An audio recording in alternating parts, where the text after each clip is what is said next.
here. He's there Thursday, so.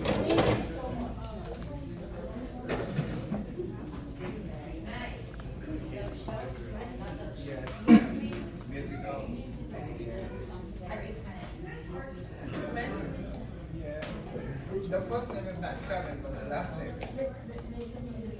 Question yet? All right, we're gonna start. Sign. No, read my mind in like a few minutes.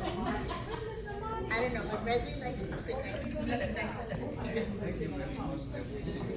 There's Mr. Martin, he's here. Everyone's what you have for this is in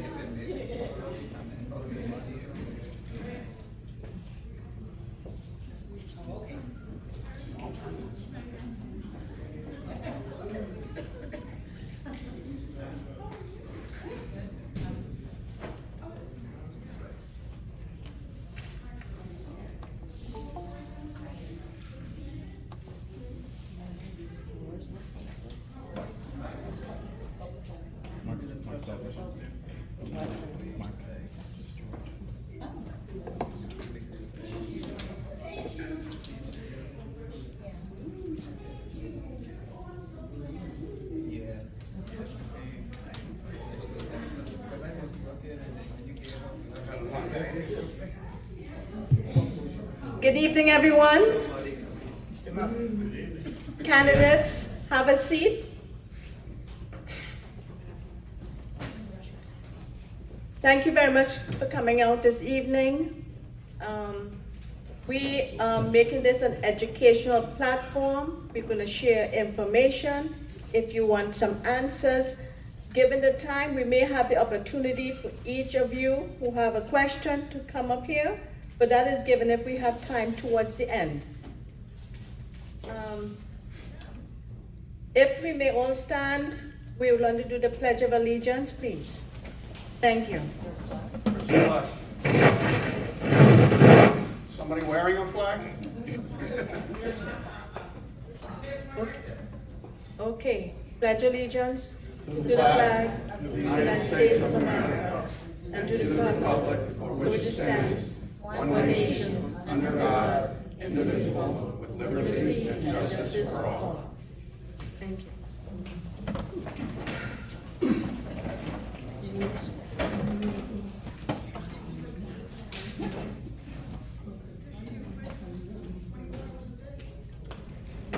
Hello, my name is Allison Roby. I've been a resident in the city of North Miami Beach. I wouldn't want to say how many years, then you know how old I am. So we just say a little over 20 years. Anyway, when I first came to the city, I was introduced to the North Miami Beach Civic Association.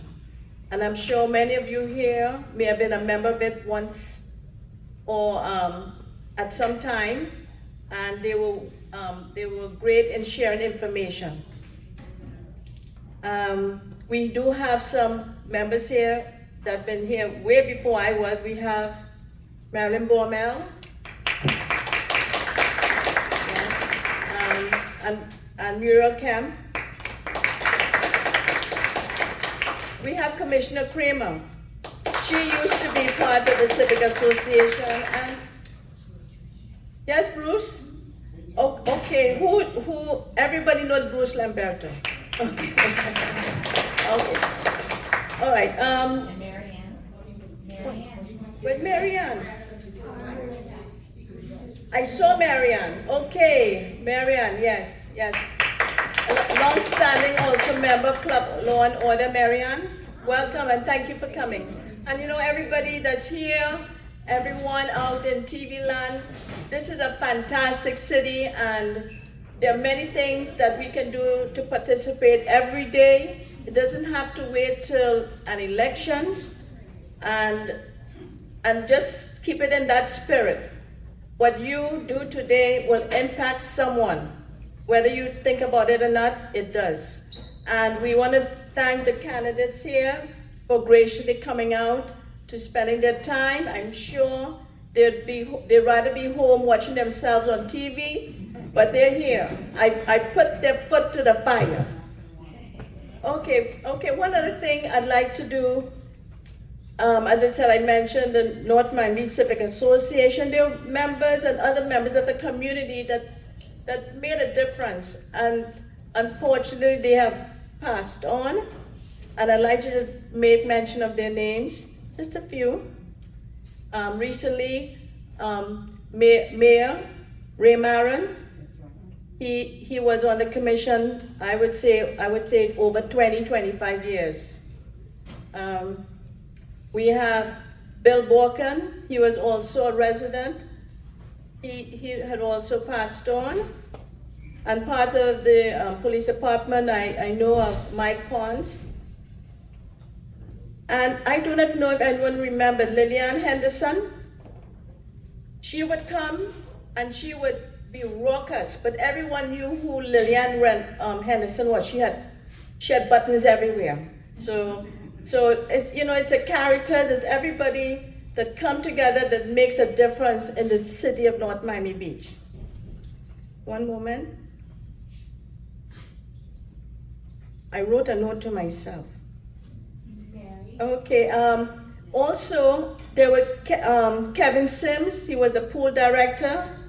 He worked in the city for many years. You know, we are in a city where it's not like 1 year, 2 days, long-term employees. Even Mr. Lorenzo Hall, who's been with us. Mr. Lorenzo Hall worked in Park and Rec.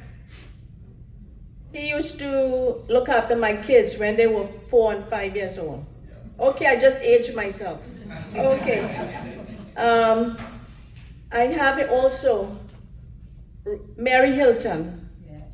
Mary Hilton was the check and balances for the resident of North Miami Beach. Whether the city commission and members like it or not, she was waiting for budget time. So, you know, it's budget time now. Mary, you're here.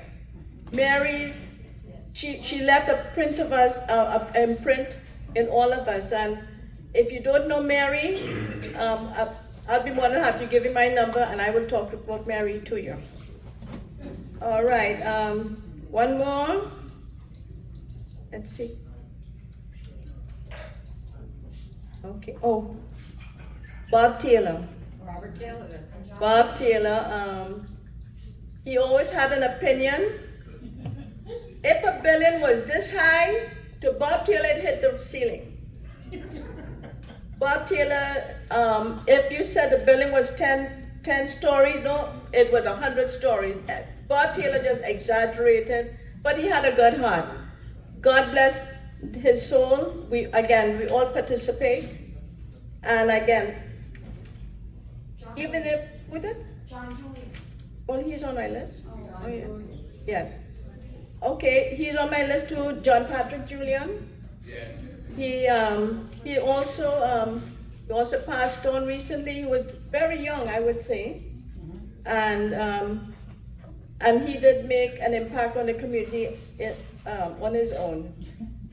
Okay, well, what I'd like to do is I'm going to read a little bit about the rules. It'll be short. Oh, one of the things, if you don't mind, just turn off the ringer off your phone. Just okay. The general rules. Oh, and by the way, the general rules that I'm going to read, I am taking using the guidance of the League of Women Voters of Miami-Dade County. They have best practices for candidate forum. So what I'm reading, I'm using their guidelines. So it is not something that I'm making up off the cuff.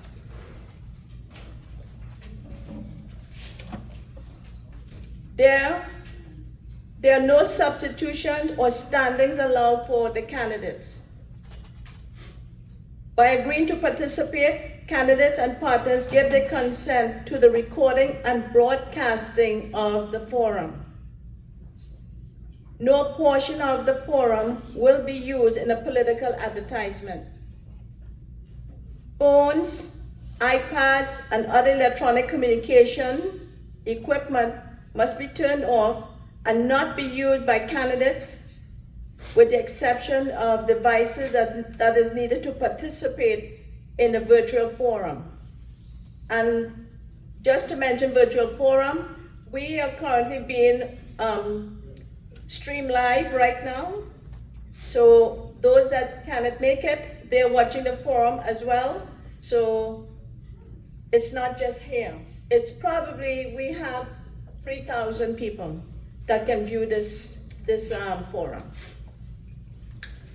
Okay, tonight I will introduce each of the candidates, and then you would allow you to say 3 minutes about yourself and what you believe you're going to bring to the city and why you're running for office. And what we'll do, we're going to do the opening statement. You'd have the 3 minutes, and we go by alphabetical order. At the end of the meeting, we will do the reverse. Okay, so first we have Mr. Jay Chernoff. If you may stand, and if you can, please. Hello, everybody. If you can, do your statement right now. Oh, Well, I haven't written. okay, is the mics on? You can sit down and talk. Okay. Sit down and talk, be comfortable. Okay, okay. I apologize. I'm going to introduce everyone, and then you will know when it's time to talk. Okay. Hello. Okay, we have Mr. Jay Chernoff, Hubert Dubé, Mr. Hans Marty, Mr. Wembley Misador, Hello, everybody. Phyllis Smith,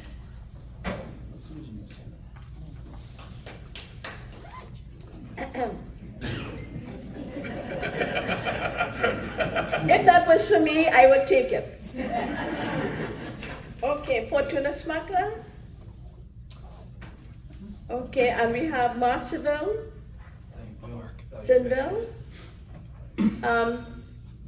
Polly Vallard, she's not here tonight. I did not receive any word from her. I did email twice, and I called. So, and I did ask Mr. Hans Marty if you can help give her the message as well. But she's not here tonight, but we have 7 lovely individuals that will be introducing themselves. Right now, beginning with Mr. Chernoff. Thank you so much to Allison Roby, along with her friends and neighbors, for this amazing venue for all of us. We appreciate it. I am a former councilman, Jay Chernoff, and I'm running in the Group 2 seat to bring transparent, honest, and responsible government back to North Miami Beach. I am a lifelong resident of North Miami Beach. For those not familiar with my past, I was a councilman in the city for 19 years. My accomplishments were many. Here are a few of them. I passed a $17.5 million beautification bond and installed pavement swales in front of every home, which beautified the city. I was instrumental in the $75 million water plant expansion that doubled the capacity and brought better water quality to all of our residents. Through my vision and platform as a former commissioner, I increased our police department in force and size. I was instrumental in starting and improving daycare programs and recreated the Youth Advisory Board. I voted to fund improvements for a McDonald's Center that we're sitting in right now. This wasn't here when I originally became a councilman, and it's here now and beautiful, and also with the Jules Littman Theater. We've totally renovated the Jules Littman Theater. Now looking forward, I plan to reduce our taxes even further. My opponent reduced our millage rate a paltry amount, so we could use more of our tax dollars for her. Spending habits, good trips to Las Vegas, Haiti, and various places that brings nothing to our city or our residents. I want to investigate the cost of bringing our garbage back in-house.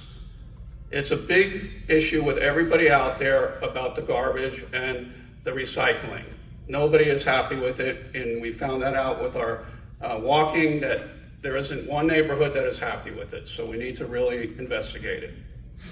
I want to bring an in-house legal department Commissioner Villard thought nothing of hiring an outside four-person firm that costs us almost $1 million a year. I will curb the spending habits brought forward by Commissioner Villard. Her private police escorts, trips, and promotional events for her friends and family must stop. I will vote to improve our Snyder Tennis Center, not sell it off to the highest bidder. For all this and more, electing me will bring back common sense and honest governing. Vote for Jay Chernoff, punch number 144. Thank you.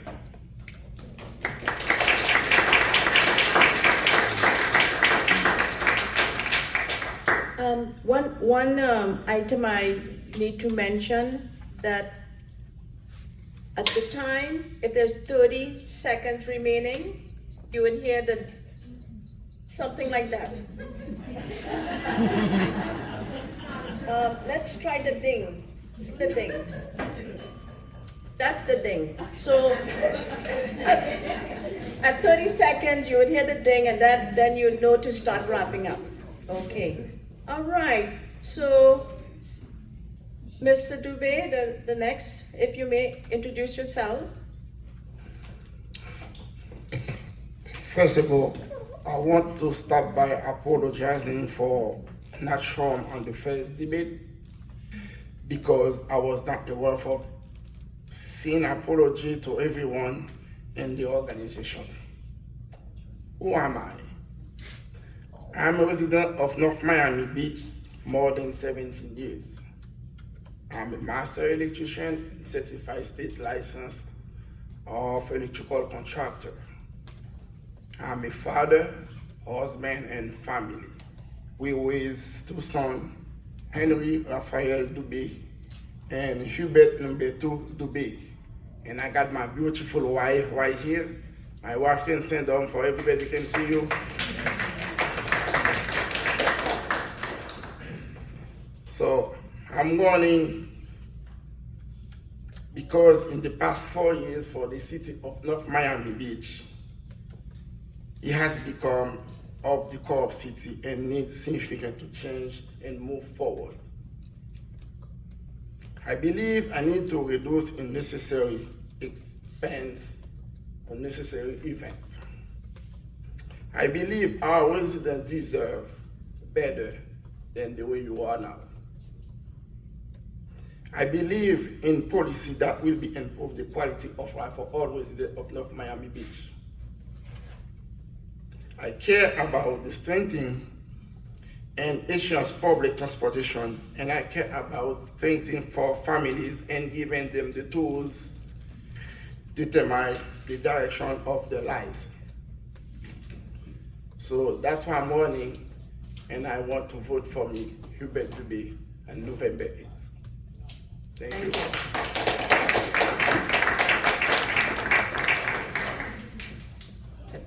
Okay, next is candidate Hans Marty. Good evening. First of all, I want to thank you for inviting me to come here. My name is Hans Marty. I'm a professor for the past 10 years. I'm a community activist in this community for more than 30 years, a radio personality, and I'm not new to North Miami Beach. I come back to North Miami Beach where I'm going to put my time to serve this community. I decided to challenge Commissioner Fortuna in Group 4. First of all, I want to thank her because it's not easy to serve. The time is very important. That's time she should be using doing her own things. She put it in the service of you people. However, I'm not satisfied with her performance during the past 4 years. During the past 4 years, I will establish the difference between myself and her later on. The reason I'm running for office, we are tired in this city to watch on the TV all the time the nonsense fighting of our commissioners. It is a shame. If I could, I would replace all the 7. But unfortunately, I'm only one person. First of all, for too long, we have been represented only by few people. The same people come back over and over. in the new democracy, I strongly believe we need district representation. I believe the people who live in Ulithi should get their own representation. Those in several neighborhoods, I believe we should at least get 6 districts in this town and 1 mayor that's winning at large. Whenever I'm getting elected, I will fight for that, to bring the power to the people.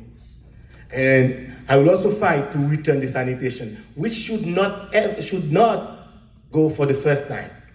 When they decided to give away our sanitation department, the people of North Miami Beach did not agree with them, but they decided to do it anyway. Today, we all paying the price. And of course, we have a city that go to sleep at 8 p.m. There is no lifetime nightlife in North Miami Beach. When I get elected, I will do all my best. We are on the way of develop a downtown, but hey, people, it's not only work, work, work, work. We need to have fun. We need to live in the same city together. And for all of those, I'm asking you to come out and cast your vote for 147.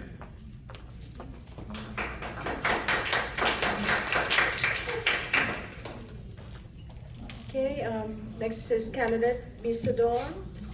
I think they're going down. No problem. Hello, everybody. So, my name is Wendy, and thank you for having me. I see a lot of familiar faces in here and a lot of new faces in here. So, my name is Wendy Mesidor. Like I said, last time I called myself the underdog, but after I've done more research, I realized I'm not the underdog at all. I might be the youngest person in the seat, but I don't see myself as the underdog. And I'll tell you why, and I'll tell you why I step up this year. Okay, so throughout my life, young life, I have been a marketing consultant, small business owner, and also an activist. I'm pretty involved at FIU. I was the lieutenant governor to the student body at FIU, where I advocate for about 60,000 students. And one second. I have been involved in my community church, and I have also been involved in the community of North Miami Beach. So I decided to step up because I feel like as a youth of North Miami Beach, when I went to the city hall, I heard the seat was open, and I feel like I could do a lot of good in the seat. So I created the Community Focus Platform, and I don't see myself much of the underdog. With the Community Focus Platform, it would allow us to focus more on the community of North Miami Beach, because that's one of the things I feel like we lack in North Miami Beach. We're not too much about the community, so it would allow me to allow us to support. Sorry for that. We had to stand up for young youth of North Miami Beach. It would allow us to focus on community safety, which the community have a lot of problem with, especially in certain neighborhoods where cars are speeding in the area. We don't have speed bump. We have kids, and we don't have nothing we could do about that upon talking to them. I think that's too close.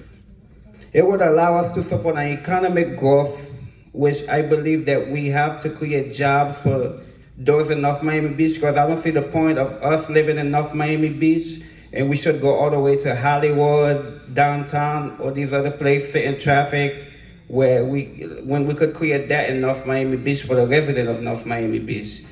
It would allow us to, I would love to support a community cleanup as well, because one of the things I noticed in North Miami Beach, a lot of people driving by, they are littering in the street, like throwing stuff.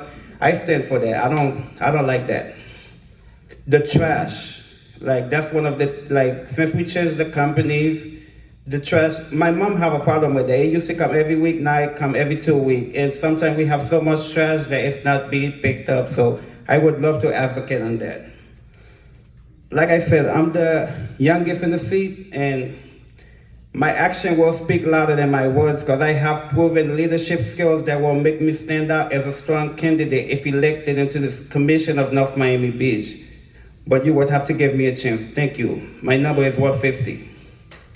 Thank you. That's a lot of talking. Okay, next is Fortuna Smuggler.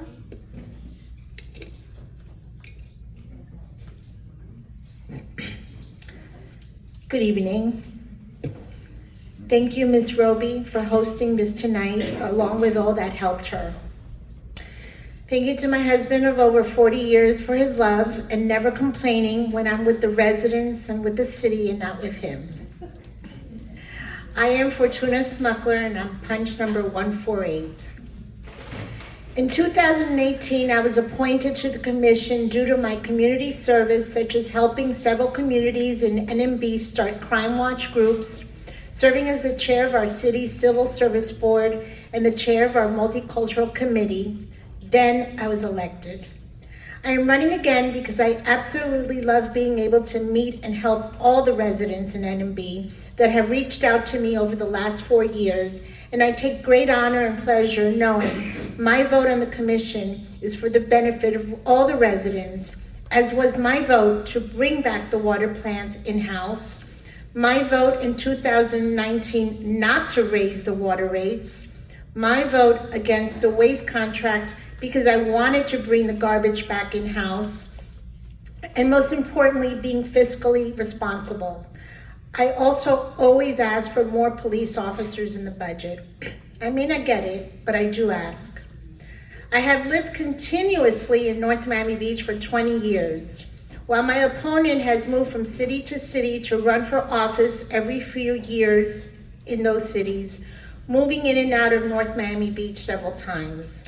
God willing, I will live in this city for many years to come.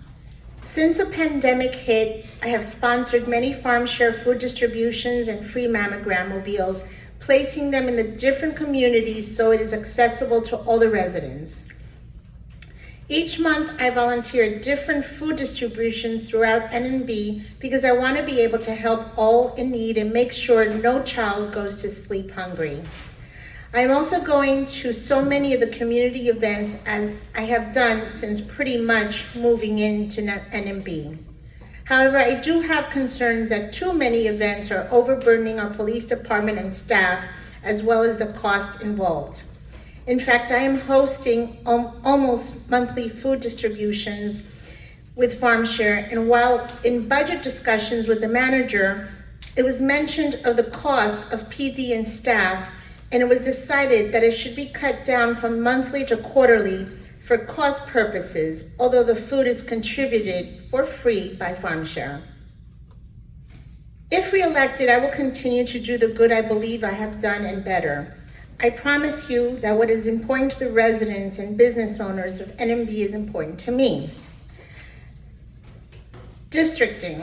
Districting is something that has to be a charter amendment. No commissioner decides it. And in the different cities, when they meet me, the mayors and the commissioners, I'm known as the level-headed one on the dais. Okay, Thank thank you. you. Thank you.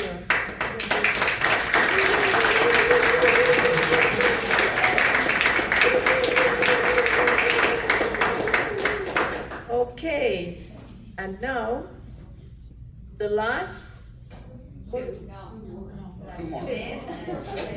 What did I miss? Yeah, you went out of order. I messed up on the alphabetical order.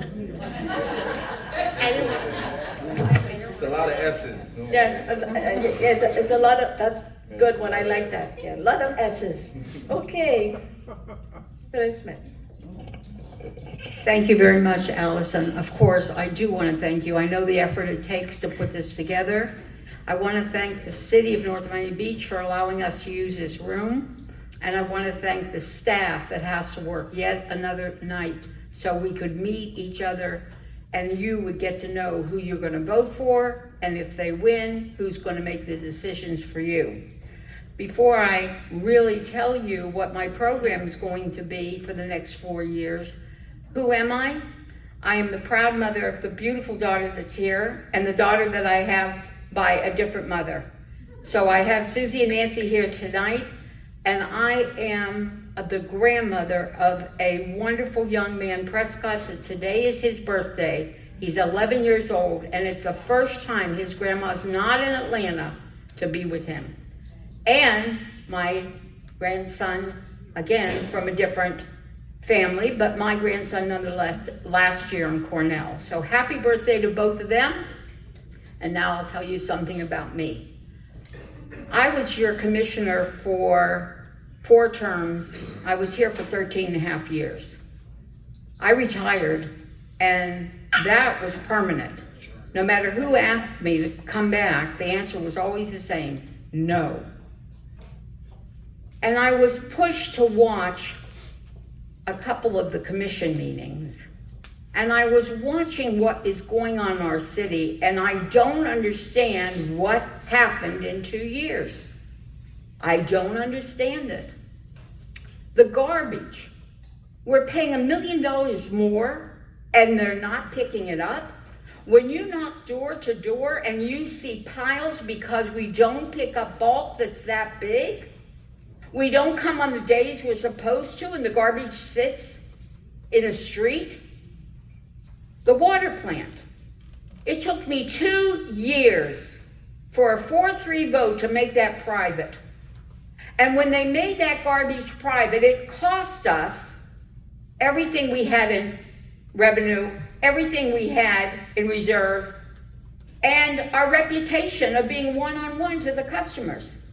Not only did it cost us all that, but we had a big lawsuit that we're still battling that still may cost us $10-20 million in the end. So 2 years later, I get the water plant back for all of us. I live in the city. What happened to the $7 million I saved you? Why is our water bill so high? I have to go back for you. I saw the need. Somebody has to go in there and see why do we have more staff, more people, and less service. My number 1 priority, when you call the city, you're going to get a person. When you call the city, you're going to get a call back. My number 1 person.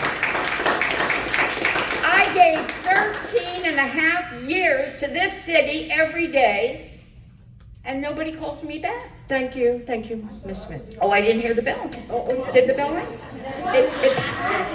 I am sorry, I was so enthused. Thank you very much. Okay. Number 1, Okay. I don't even know, 151. Okay, and how do you pronounce your last name? Saintville. Sinville. Yes. Okay, welcome. Thank you for coming tonight. Thank you for having me. Thank you, Ms. Roby. Thank you to the NMB Civic Association, everyone that's here in attendance, those that are capturing this via Zoom and who will watch it afterward. I'm Attorney Mark Saintville, candidate for Commissioner Group 6, and more importantly, I am well-studied, thoughtful, and relatable. At least that's what I like to believe. I have deep ties in North Miami Beach. Deep ties because North Miami Beach is my community. All of my growing pains stem from North Miami Beach. My first fist fight, my first kiss, my first job, my first car accident. That's how deeply rooted I am in North Miami Beach. I'm a proud Charger who's committed most of my life, young life, but most of my life to service. In high school, I served as a football coach for the local park, same park that I grew up playing flag football with.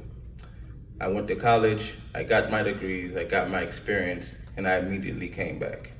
I came back even when I had opportunities elsewhere where I had started my legal career. I came back because I always had an idea and a vision that service in North Miami Beach was going to be part of my story and part of my legacy. So, my spirit for service isn't associated with my name being on the ballot. That's why my presence is felt year-round. It's felt with the pro bono cases that I take.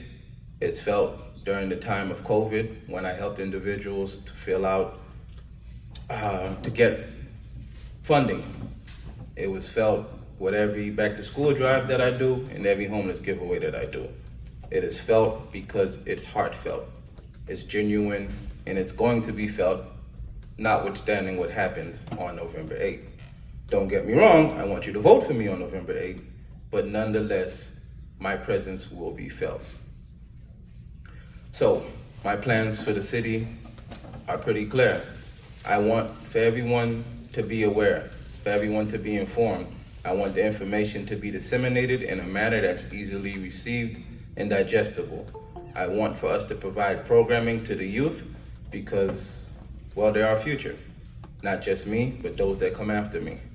So the more opportunities that we have to engage the youth and those who will carry the torch, the better the city will be.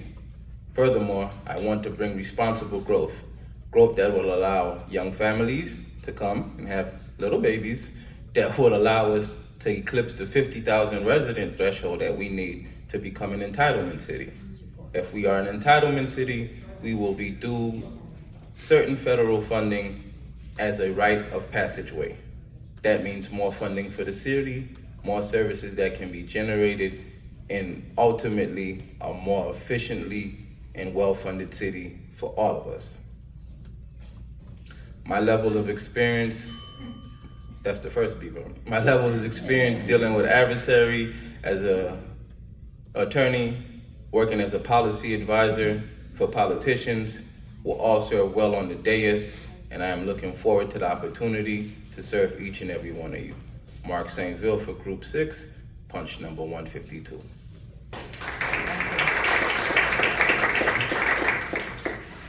Okay, we're gonna start with the questions. Do I have 30 seconds? Oh, your time's up. Okay, I have a question, and I've known this has been going on for years and years, and it's sort of like sad to see that this question still comes up even after over 20 years now. Highland Village. Raise your hand if you know where Highland Village is. Okay. When I put out a questionnaire survey, and I have over 95 responses. It was tremendous.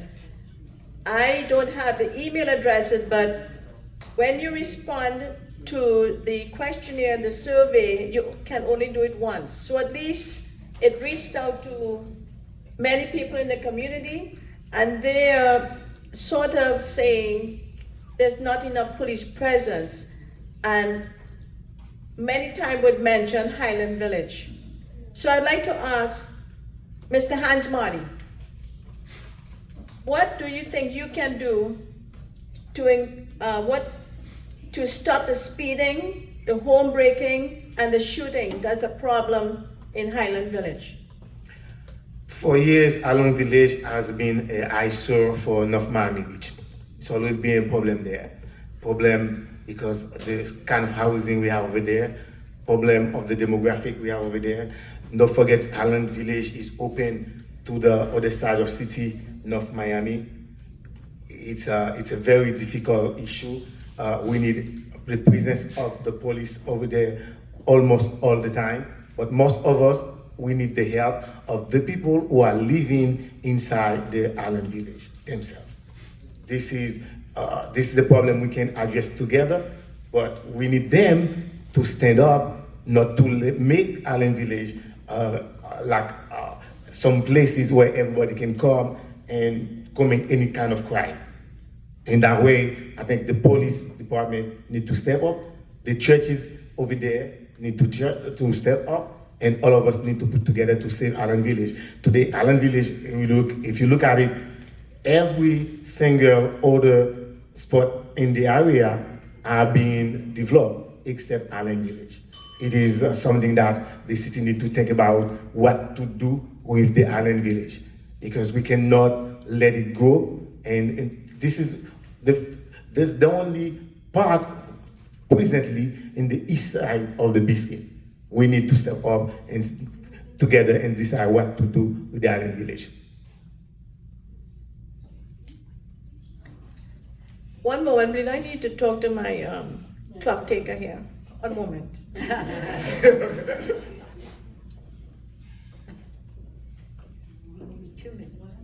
1 minute.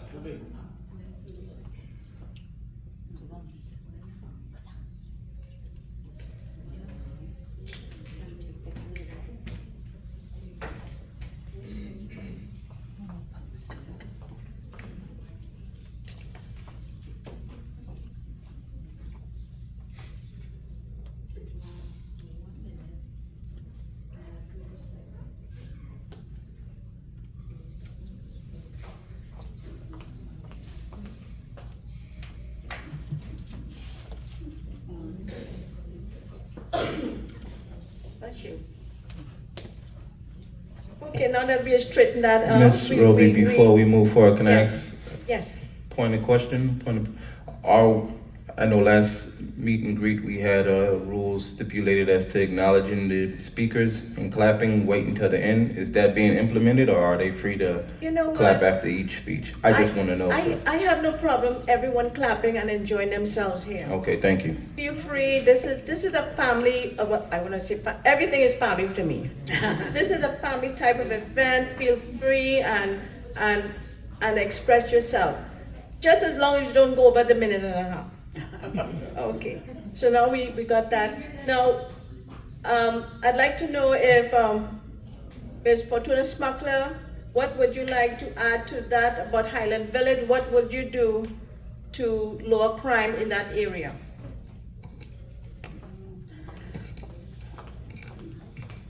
Well, it would be great if every time I ask for more police officers in the budget, that I get it, so that we can distribute the police officers into all the different neighborhoods of North Miami Beach. I do go visit Highland Village frequently. I go there for Christmas, go there for back to school. I'm there all the time, and I've met some friends that are here today. And yes, there is a problem in Highland Village. And I remember the very first time I walked Highland Village, I actually saw, I don't know if Commissioner Kramer remembers, we were walking and some guy just threw a brick into a car. I was there in Highland Village. We saw this. It is a problem. And if I could just get in the budget more police officers, if the commissioners had voted along with me and said yes to more police officers.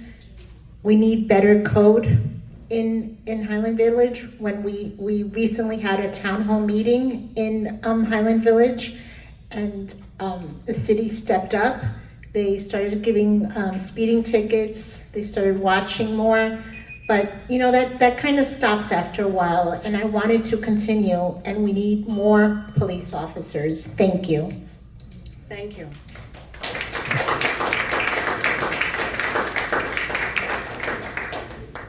Okay.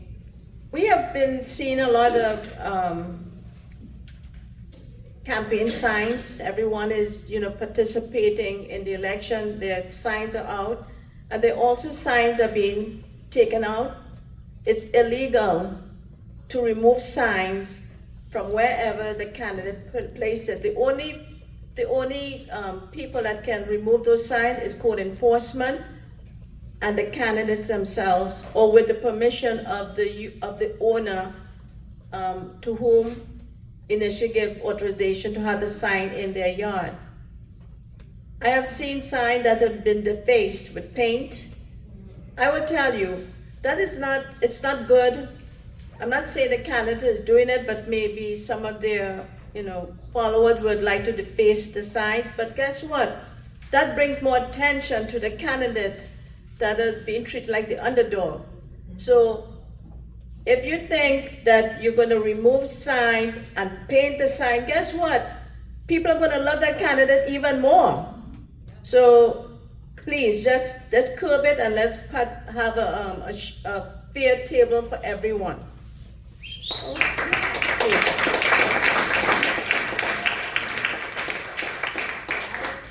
May I add to the sign? We have an ordinance on the size of the signs that are permitted in our city.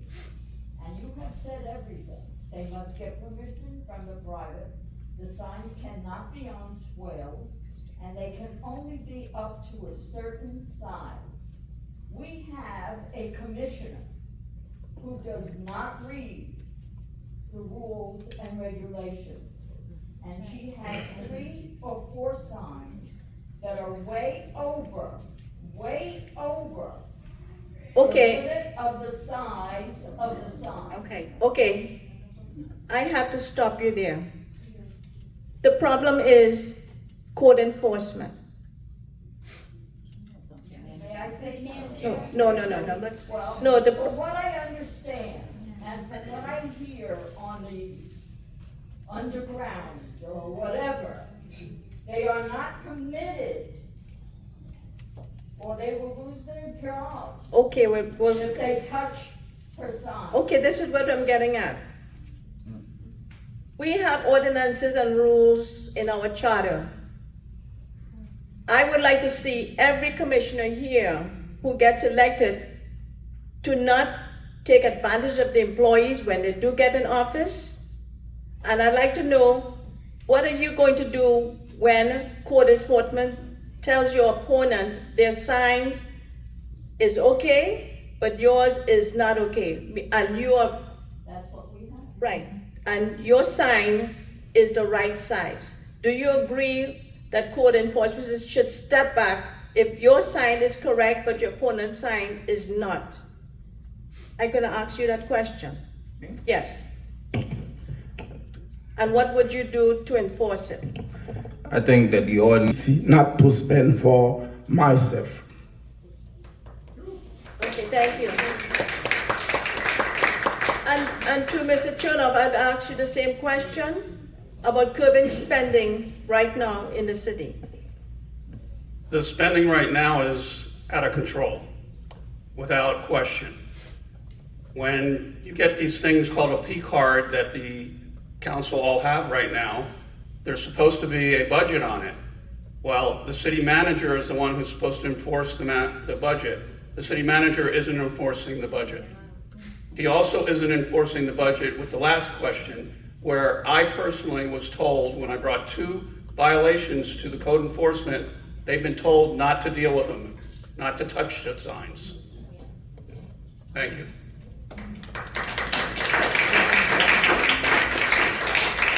Okay, I'm going to read a question here that was supposed to be posed to Ms. Ballard, but obviously she's not here. She sponsored the city purchasing the public gift card. Did you know it was $525,000? Yeah. Now, when I did the survey with the questions, many of the residents did not know about this, or they did not have a car. One of the requirements is you have to drive up and collect the card in your car. Even if you started 6 o'clock the day before, you line up your car, you leave your car, you go home to sleep, and then you come back and start moving along the line. There are those that don't have a car. They should also be catered to, because some of these cards, 100, 150, I do not know if they were $200 cards. Okay, so, and it says you have to have hardship, show hardship. I have yet to hear how you show hardship. All I know is that if there are 4 people in the car, there are 4 cards going out in that car. Okay, now, I would like to ask Ms. Smith, if you had the opportunity to have a program to give money or to share the money to the resident, how would you approach that? well, it's quite easy actually to approach that so that every single resident benefits. You just have to go to who has a water bill that lives in North Miami Beach and give them a credit on their water bill. Divide it up. Divide it up.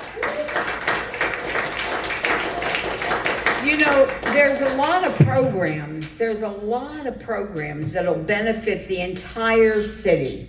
Everybody.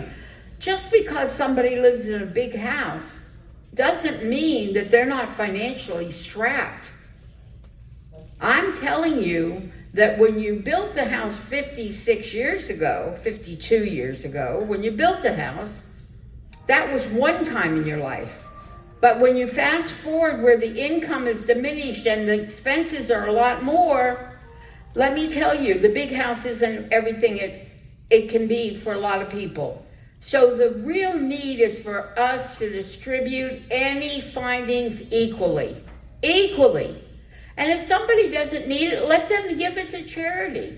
But there's the majority that live in North Miami Beach. I know from knocking on doors, the vast majority can use a benefit. They're the ones that deserve the windfall. And we did get a windfall. We got a windfall when the federal government gave us money. We got a windfall when the new buildings were CO'd and they started paying taxes at today's rate. Not from 30 years ago, homeowners. So I just think that it should benefit everybody equally, and the distribution of that was very unwise, whoever decided to do it. Thank you.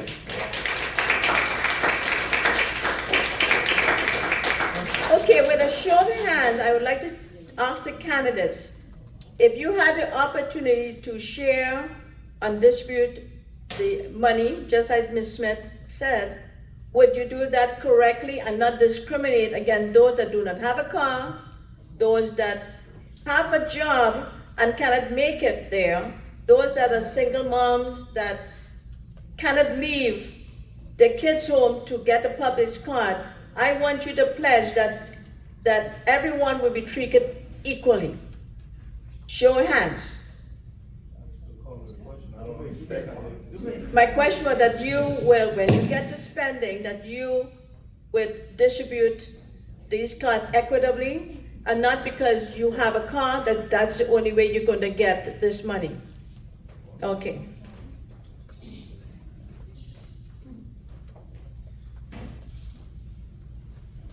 Okay, this question for Hans Marty.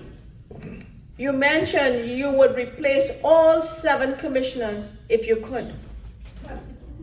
But clearly you're running with Commissioner Valade. How would you replace who? That sentence is incomplete. You take part of the sentence. I said, when I look at the way they behave on the dais, I would replace all the 7 if I could. I'm talking about their behavior. When you're looking at them, when they fight with one another, when they disrespect every single one of you, because this is not the kind of representation we need. I would replace all the 7. I will repeat it again. However, when you say I'm running with Paul Villar, this is one of the reasons I said we need a district city. Because it's very difficult in the city of North Miami Beach to run a campaign citywide by yourself if you're not part of one team. I will return the same question. The three of you ran together also. There's no place you don't see the signs of Smith and Jay and Miss Fortuna. Therefore, it's a team thing. You make it look like Port-au-Prince against Tel Aviv. This is the reality you don't want to face. Yes, it become a team against another team. You may like it or no. You make it sound like it is a group against another group. Yes, yeah, it is a group against another group. You don't want to face the reality? Yes, it is a group against another group. You cannot win campaign by yourself.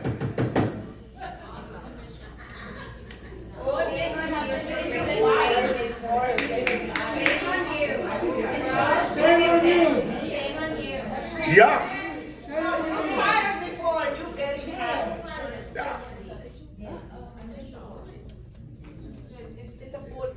It goes both ways, but we like order, please. Thank you. Civility, please.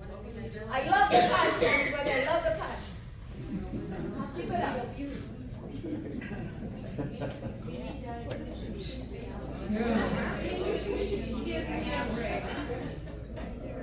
Okay. When are you getting Asian passport? We need to talk about the trash pickup. After that topic, we go into the trash.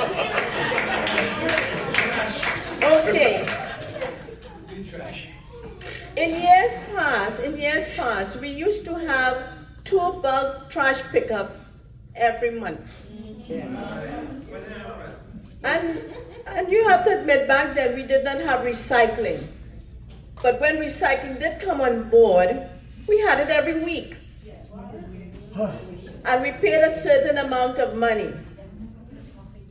So now we paid a certain amount of money, $1 million more. Or a month. and you're getting less service. Now, I made understand, in the past, the city had its own sanitation services. We ran the sanitation service. And sometime in the middle of 2013 and 15, it was outsourced. Guess what what happened? We lost employees. We have here, I believe we saw some of the campaign flyers said, I am going to encourage job opportunity. But then we have commissioners, when they get on the dais, we lose jobs.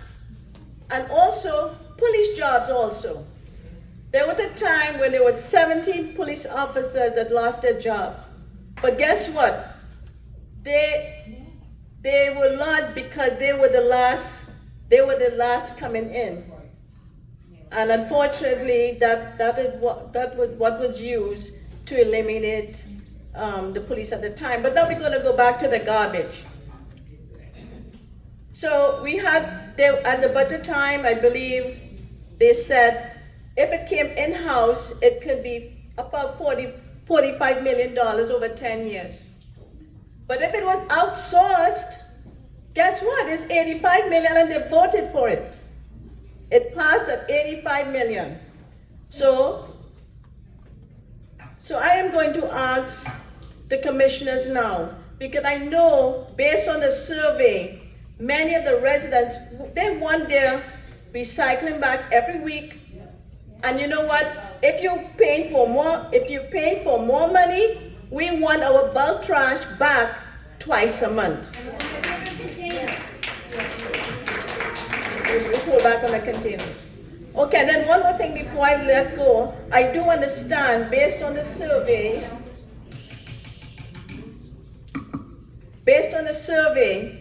that there was a certain amount of bulk trash that the vendor will pick up. If you have too much, either they pick up enough or they don't pick up at all. So we need the service from the vendors, and we need the commissioner, the city manager, the city attorney to get cracking for the residents of North Miami Beach. So now, I am going to ask. I have a question. Yes. I'm sorry to interrupt. I really cannot sit next to an anti-Semite. Can I please move seats?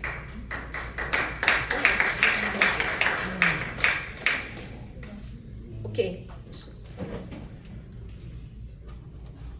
Thank you.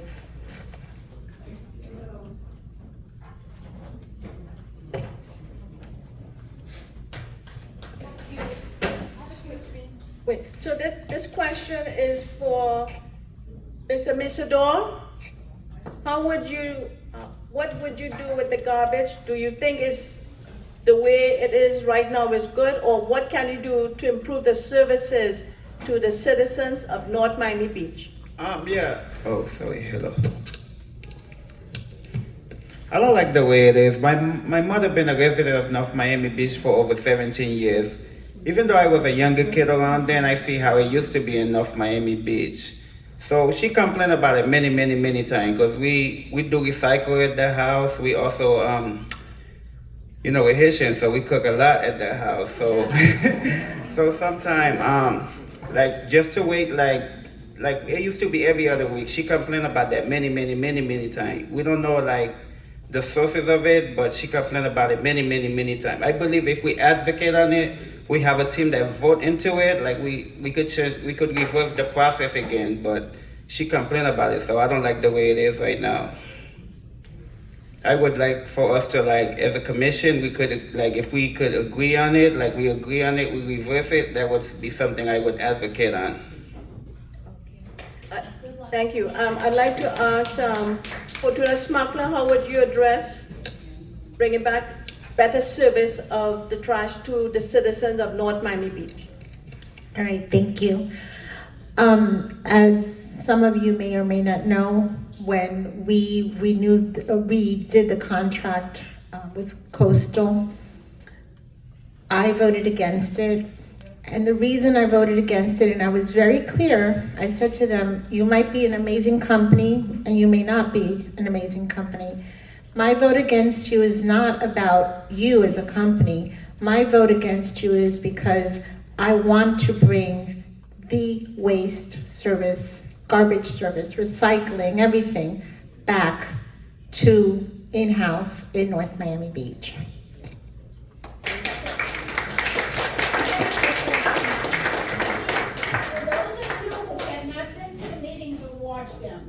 Fortuna voted against. I would like her to let you know who voted for the company.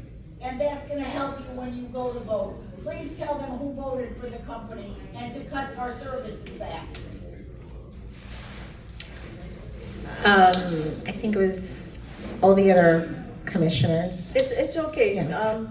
The main thing right now, I know who voted for it, but I know that Fortuna Smuggler did not support bringing in the outsourcing. Well, my point is that people here don't know who voted to cut our services. No, well, that is not the forum for that here. Well, the empty chair could speak if they were here.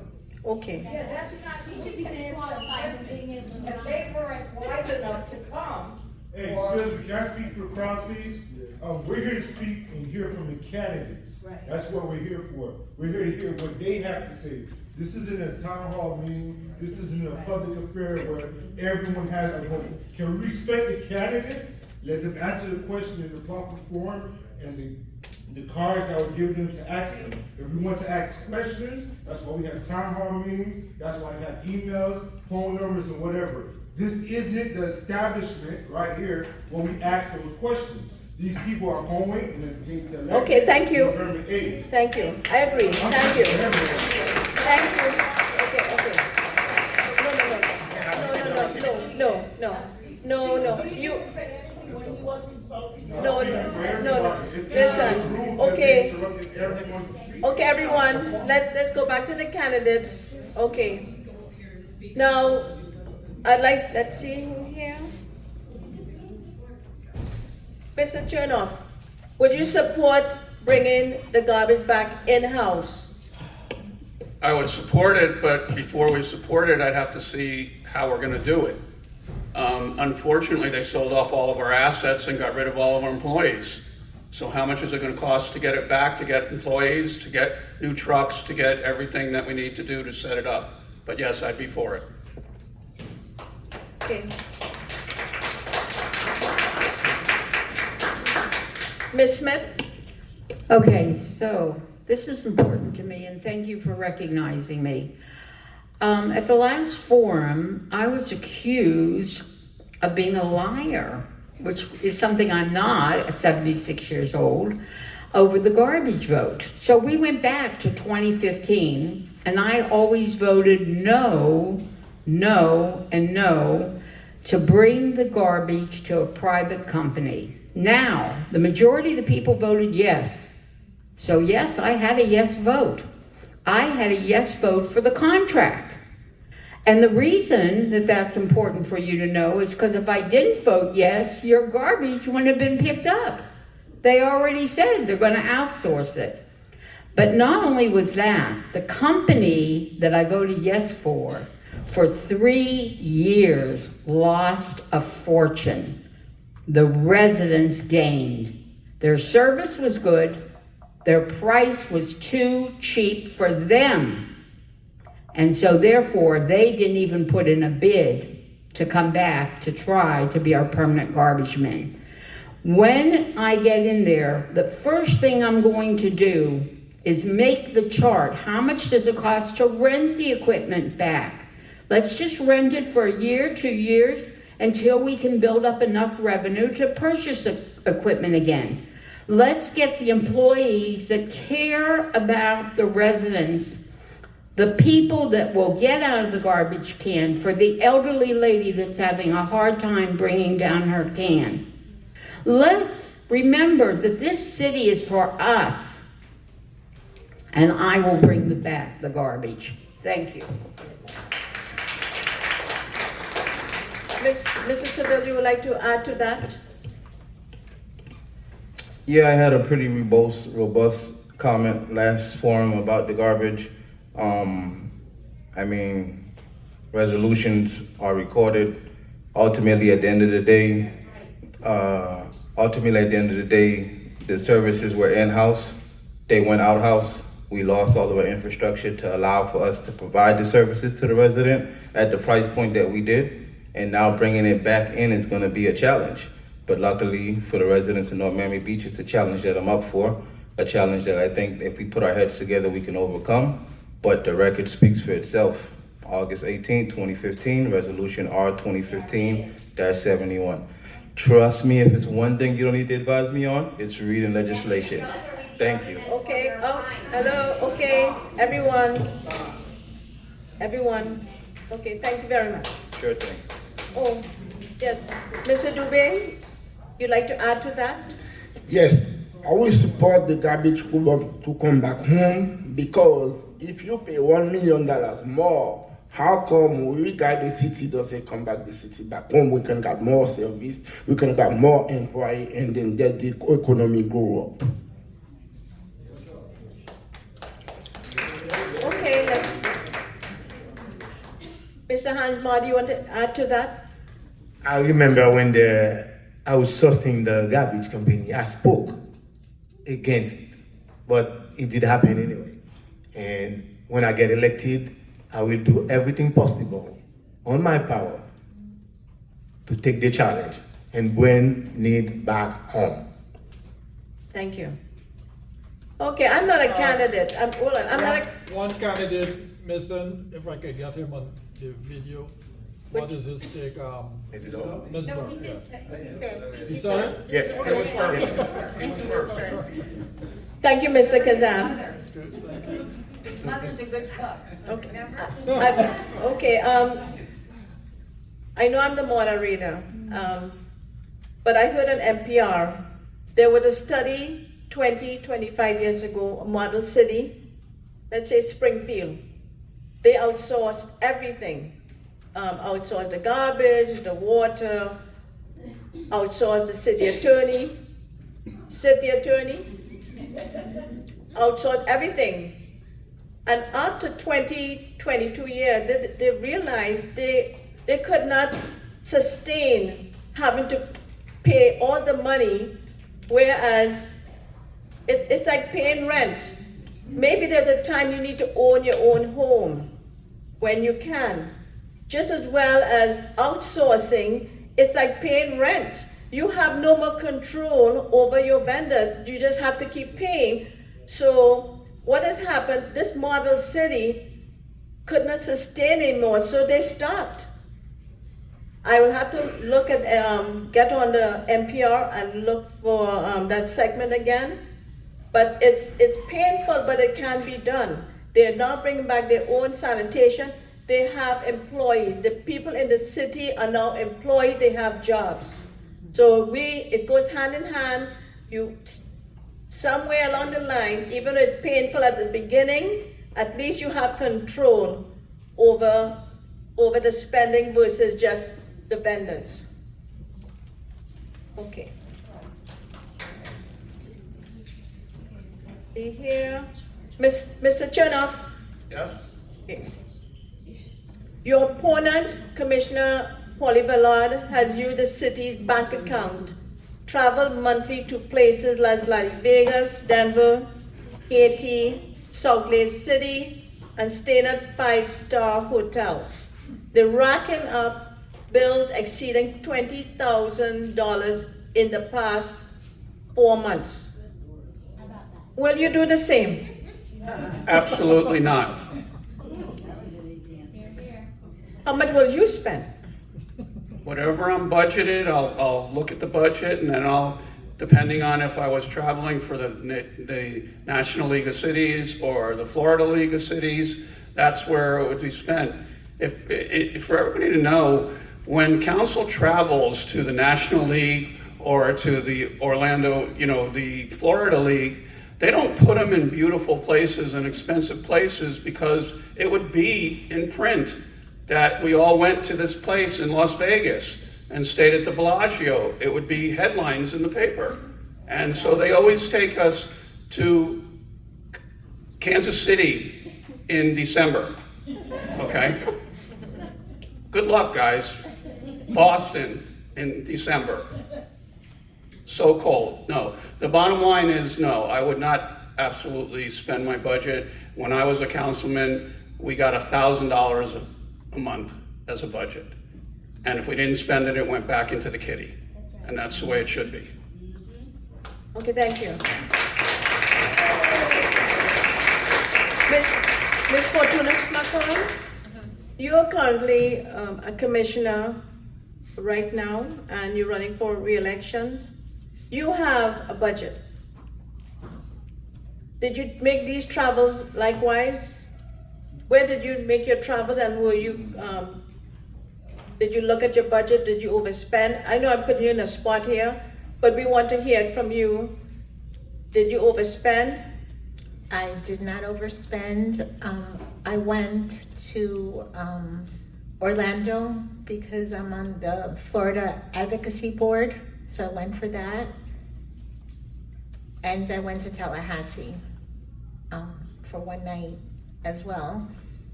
And I had money left over in the budget. I think I had $13,000 left over, and I gave that money. I make contributions to different organizations in North Miami Beach that help our residents, mostly food distributions that I volunteer at, all here in North Miami Beach.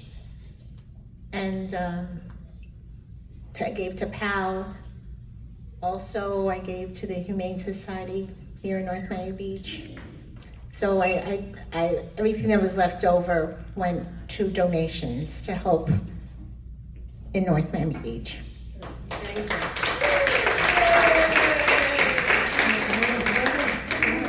Okay, Mr. Hans Marty, do you feel that this is a wise use of money, all this traveling? Which one of the two? Which one of the two? Yeah.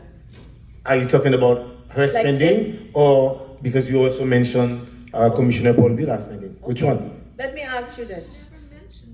You have a certain amount in the budget, and in the past, there was a commissioner who went around the United States, and maybe around the world. I wouldn't go to around the world, but 17 trips in 2 years. Now, I do not know if there's a report done on each trip. Why is that trip North Miami Beach worthy? So, as far as I know, no reports were done. So, if you had a budget, how would you be traveling as much? Is that the wise way to spend your money? I always been a wise man, as opposed to my opponent, who on the Haitian radio called me a Republican in a way that is non-partisan.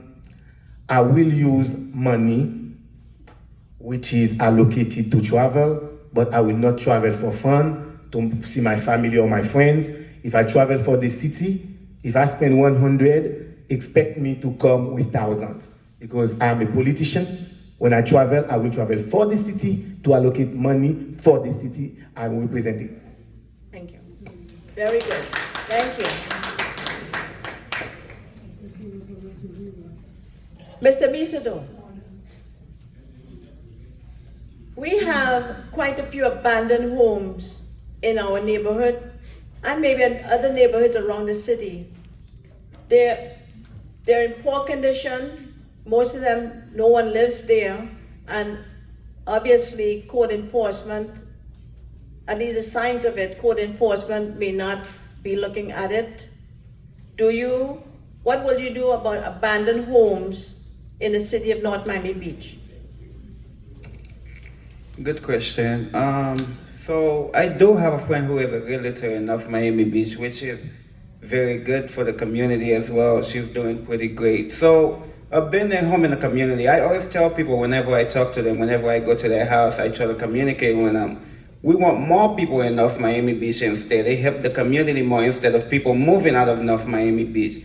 So I figure if we work with people who are responsible for those type of in those departments that could be able to help help get these help build those houses and get people in those houses, that would be great for the community. So I would probably work with realtor and the commission board, like whatever we could do to try to get people to come to North Miami Beach. Thank you. Okay. Phyllis Smith, would you add to what would you do about the abandoned Well, it's home? interesting. An abandoned home, we had abandoned homes when I was in office. There were 2 of them. It takes a couple months to get the county to approve for you to really take down the property, and it costs about $30,000. Of course, then it's land and it sells and you recap the money. But people that live in a home that is ill-repaired, and boy, walking, you really see rotted fascia, rotted doors, windows that are taped up.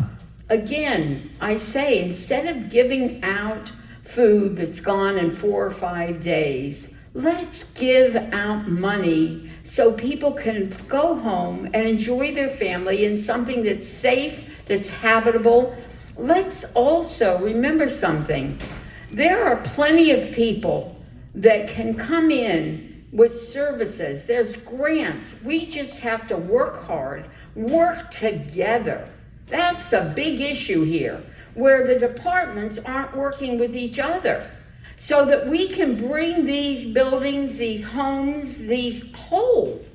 I mean, the apartment building alone that was vacated is just one of many. Trust me, as I knock on doors and the elevators don't work and you have to walk up 4 stories.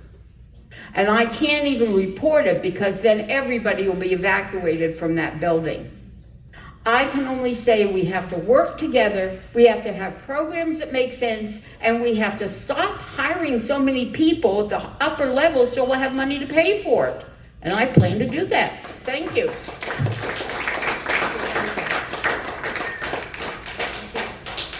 Mr. Seville, I have a question. On the survey sent out to the residents, many said we don't have enough police officers. The police is not patrolling enough. There is one police officer that drives a commissioner around. Do you think that is a good way to have the full use of that officer who has credentials, he has a badge, and now he is a driver? How would you approach that? I think that the issue of police officers is going to continue to be a reoccurring issue. Going back to the Highland Village comment, I know we asked earlier about Highland Village and what will we do about the speeding and the crime. I think that when you look at accountability, when I was at the town hall meeting for Highland Village, our chief said that she would see to it that there'd be more police presence. I hope that we're holding the chief and our administration accountable. To speak to your issue directly about the Sergeant at Arms, that's what you're describing. The concept of Sergeant at Arms isn't something that's novel in North Miami Beach. I think that the purpose of a Sergeant at Arms is supposed to be to ensure safety of the commissioners and our elected officials. To the extent that it's being abused, I can't co-sign on it. I think that everything has a time and a place, and when it's being done within the confines of how they should be done, then it's acceptable. Anything outside of that should be reprimanded. Thank you. Thank you.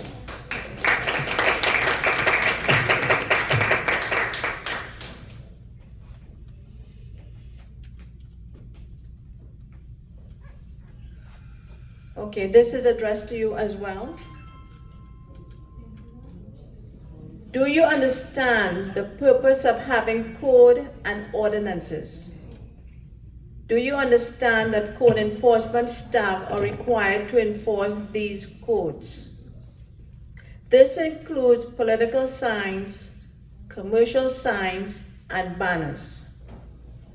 I'm reading the card. I got you, no worries. Is there Pardon? still more? Is there anything else on the card? No, that's. Okay, so we just had a question about slum and blight. That's what code enforcement should be focused on. Improving because when you have slum and blight, it does two things. It increases the likelihood for having variances. Homeless people come in, we have people who come in and squat, and then it decreases the value of the community, just the property value. We have multiple people here who sell real estate, they understand that concept. When we're talking about code enforcement and what their duties are, how many months out of the year is an election? An election is every 4 years for a handful of months. You think that we should take our resources? Every 2 years. Um, Elections. Okay, so we have elections every 2 years, a candidate runs every 4 years. So, because we're off year. But with that being said, I don't think resources should be taken from things that's gonna increase the value of the city, what houses are worth, that increase our property, what can bring dollars to the city to make it a highlight of signs. Now, should code enforcement enforce signs? Yes, I know that they enforce signs because whenever I put a sign somewhere, they come and take it and they bring it back to me. Signs that are next to signs of other people that still are up there. So code enforcement is working. So that's not an issue. The issue is, what is the big ticket items? What helps move the city forward? And code enforcement running around the city saying that signs are illegal or not illegal isn't what's going to make North Miami Beach a better place. Okay, one moment. I understand what you just said, but code enforcement still have their job. Everyone, they're doing their job. That's why I keep getting signs. Right, well, So there's that. okay.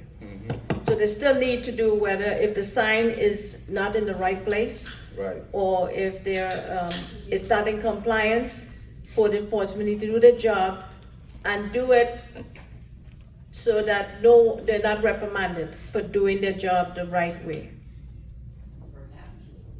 Do I see a hand from Mr. Marty? Yes, Yes. I have to excuse myself and I have to go Okay. for the disrespect from the commissioner husband who called me a trash. And if I don't have no excuse, if he does not excuse me, I will leave right now. You are an anti-Semite. Okay. Okay? So if my Your husband, husband called me, Hans Madi, Hello. a trash. that's because he's And smart. therefore, I have to go. And now you tell me I'm staying, correct? Mr. Marty, For the record. Mr. Marty. No, That's for not- the record. Mr. I Marty. want you to repeat it exactly what you said. Mr. Marty, Thank you. Mr. Marty, we don't need you to leave. We don't need you to leave. That's his excuse because he can't take the pressure. No. You don't need to leave. called me a trash. No. You don't need to leave. I didn't hear him. I didn't hear him call you trash. We don't want you to leave. You didn't hear it either? Okay. He called me, what did he say? Tel Aviv? Everyone, no more name calling, please. But I think we're doing pretty good so far. Yeah, okay. I'm sorry that Hans Marty had to leave. Let me see, 1, 2, 3, 1, 2, no, we have 6. Good thing we still have a quorum. Okay. Okay. All right, let's move on. What time is it now? Okay. Okay.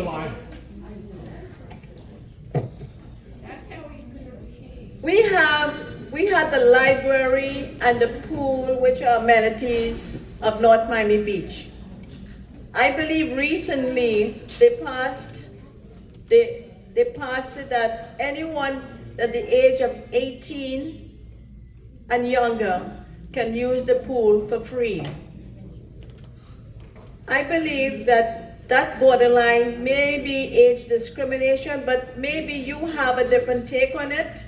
That I have gotten responses that everyone in North Miami Beach should be allowed to use the pool for free. But if you think otherwise and you agree that only those that are 18 and younger should, I'd like to hear it from each one of you. You can start with you and go down the line. Yes. Well, yeah, the item that you're talking about got passed at the last budget meeting, the second hearing. There was a resident who brought to the attention that, you know, at this time, it's not feasible for us to charge our residents $1.50 to use the public pool, and the commission moved swiftly in passing a resolution or earmarking funds that would allow for no more charges to be. Now, there was conversation that seemed to outline the idea that it would be for residents under the age of 18, but I don't anticipate that that's something that can't be amended. I think that the city pools are available for all residents, so I don't think that the intent of the commission was to limit it to just those under the age of 18, even though that's what made a conversation have dictated. I think that the spirit of what they wanted to do was to provide those services to the residents. So I think that that's something that could definitely be amended. Ms. Smith. Well, what's interesting about the pool is several things. Number one, the pool was built with Dade County funds and North Miami Beach funds. Number two, the pool was built with a design from Europe. So when the pool breaks, they have to go and get parts handmade. So the pool's closed a long time. When it comes to the pool fees, I want to see the pool open on holidays. It blows my mind that the kids are out of school and the pool's closed in the summer. And I'd like to see seniors for sure added to that. Many seniors are on a fixed income, and yet that pool keeps their joints moving and keeps their body moving. And I think that needs to be added for sure. And sometimes parents have to come in with their young children, and that should be a consideration. So yes, there's a lot of elements that could be corrected with that. Thank you for asking. So a resident did bring it up, and that was something that was kind of just voted on that night. Probably because it was voted on that night, and putting it into the budget was an issue. Finding the money, the under 18 was established, but I think that next year, when we put it into the budget again and we discuss it, and there's time, I'm hopefully it could be done for all residents of North Miami Beach.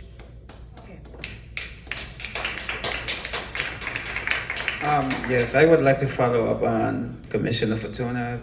I think it should be open for all residents. As taxpayers of North Miami Beach, we should not be discriminated because of ages, like whether you're senior or youth. It should be open. We should always have that option, and I don't believe that we should be charged for that as well, because we already pay that through our tax. Thank you. Mr. Chinoff. I also agree that it should be free to all residents. Just like the library, if you get a library card, you can use the books for free. If you don't have a library card, you have to pay to check it out, and so on and so forth. I mean, the non-residents should be charged to cover the costs, but our residents, they pay for the pool. Why shouldn't they use it?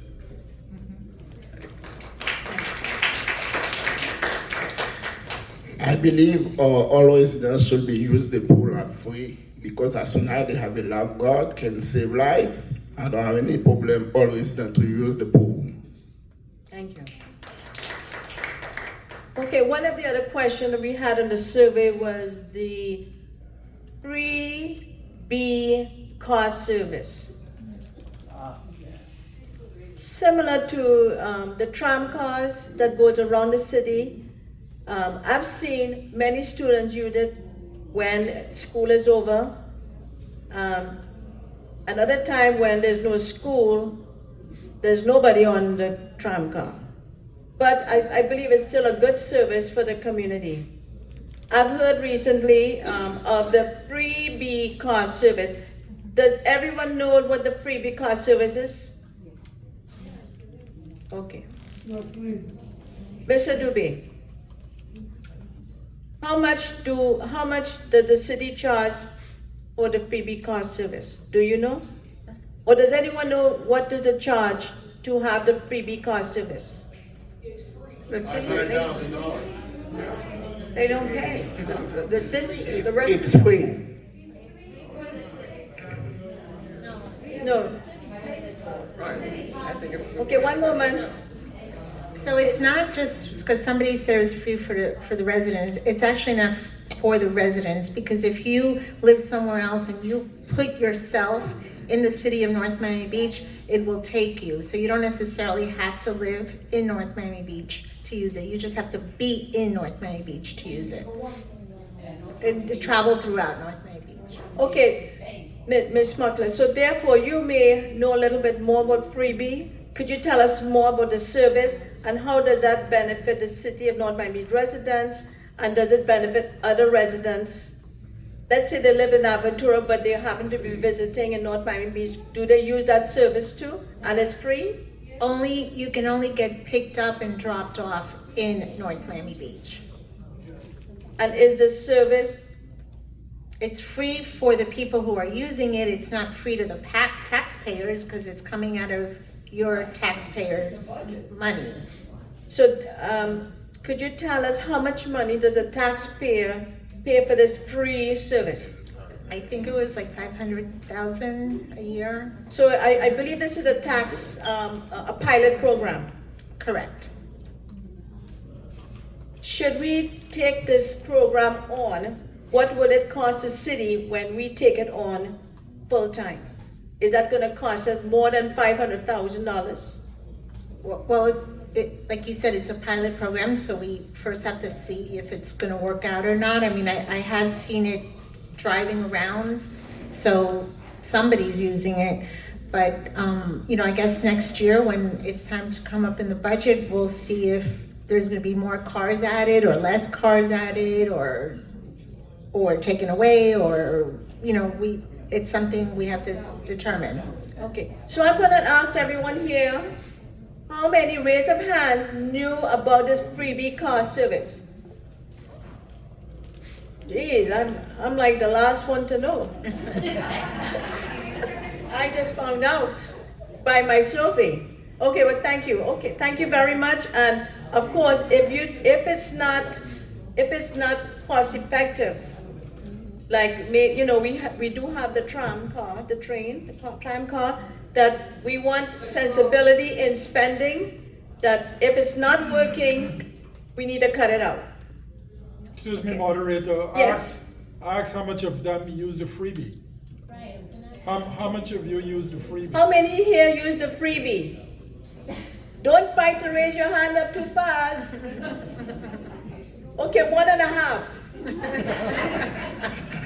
Okay, well, listen. Okay, nobody, but listen. So now it's a program. It's on a pilot program. Please feel free. Call the city for more information. Make those calls. I believe it's a Tesla. Tesla, yeah, electric. Yes. Yeah. And I believe that car is I think over $200,000 for that car. So if you can, use the service and let the city know what you think about it. 70,000 for Tesla. But they don't answer the phone. Pardon?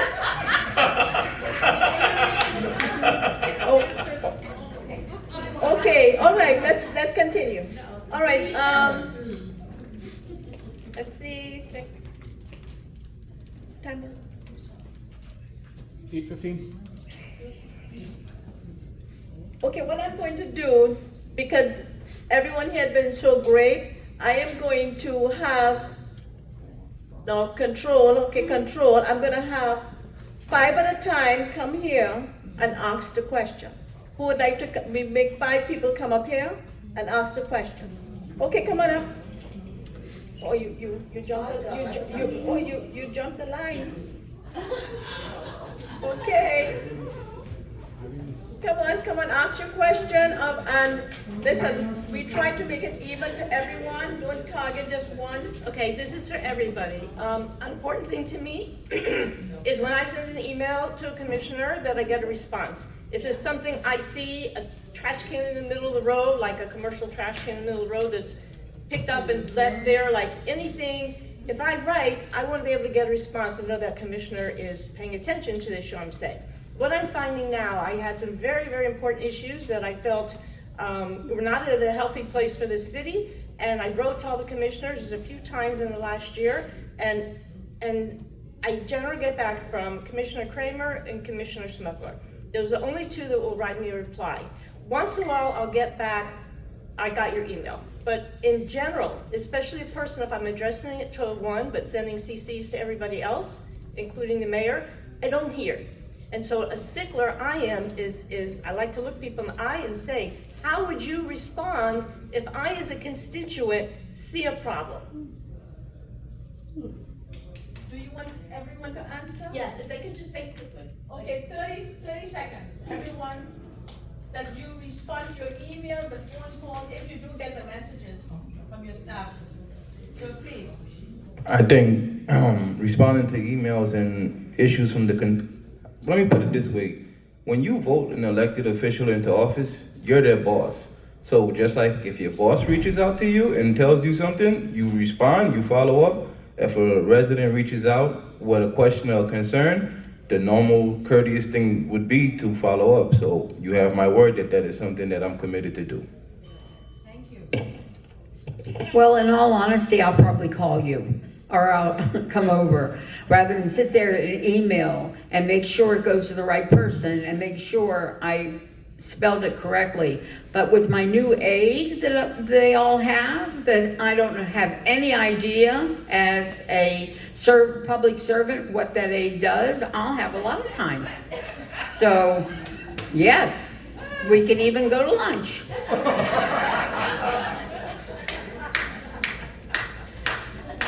So as Ms. Harold said, she always hears back from me. I always do respond to someone, and sometimes like a month later, I'll see that person, meet that person, and they'll say something to the effect that they did not hear back from any of, from many.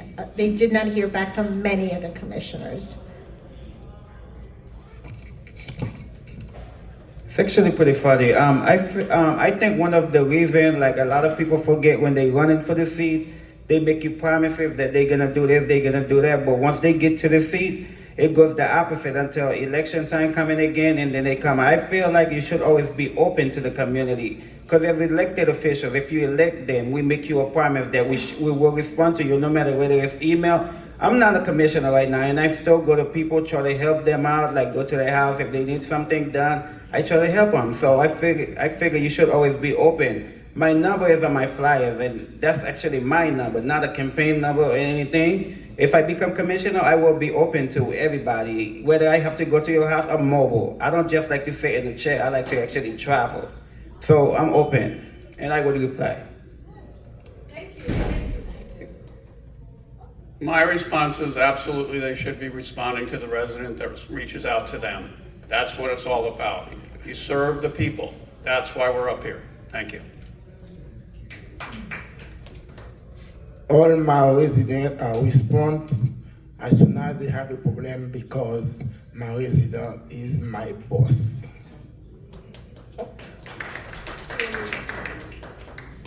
Welcome back to former Councilman Jay Charnock and Ms. Philip Smith. Thank you. Well, something I have to say. When I was a little kid, my family used to travel a lot, different countries. My mother taught us to every country that we go, we respect the law and honor their flag. So anybody who moved to this country is what I believe, should respect this country, respect the flag, and if they want to hold a place in office, in the city hall, in any city, in this case, our city, I would like for those people to respect everybody in that city. And everything that they do is in a benefit of the people of that city. So Mr. Saint Bit, the question is, why you did not recognize the pledging that we have before? Why you didn't honor? You just sat there, you were like, this is not mine. If you're running here, you're running for us and for this country. I love how you speak and direct yourself, but I didn't like that part. I'm a little taken back by that because I didn't sit down. I stood up and I recited the pledge. I don't always put my hand over my chest, but I always recite the pledge, so I'm not exactly sure. But I was standing up and I was saying it, so I'm not sure. So maybe the hand over the chest is what you're saying? Why? I think I was just fixing my clothes. But outside of that, I don't have any problem with our pledge. Yeah, no problem. But I'm glad to clarify that for you. No problem. Yes, I've gone to 3 town halls and then this forum. And unfortunately, when it comes to accountability, I still don't exactly understand the process. When you, as a commissioner, I'm trying to understand the accountability of when, let's say we've spoken about trips and money. Let's say someone were a commissioner and they decided to spend money in an inappropriate way. What is the check and balance that is in place to put that person in check? So that I have a problem with that because I've gone, like I said, 4 different forums, meetings, and I don't have an answer to that. So now, is it the city manager that puts the commissioners in check? And then what do you do when you have a city manager that has been brought in by councilmen? How is that person going to be accountable when those people are the ones that put him in, and those same people are the ones that can kick him out? So in turn, you have a person that's supposed to put somebody in check, but they're controlled by the same people that he's supposed to have in check. So in essence, there's no accountability. So I still don't understand the process. And my question is, I'm sorry, in short, if I were to not do what I'm supposed to do as a council person, as a commissioner, who is there to put me in check? Could somebody please tell me, is it the attorney? Is it the city manager? Is it the assistant city manager? I still haven't heard, the 4 meetings, I haven't heard who's gonna put the person in check. Could somebody please tell me?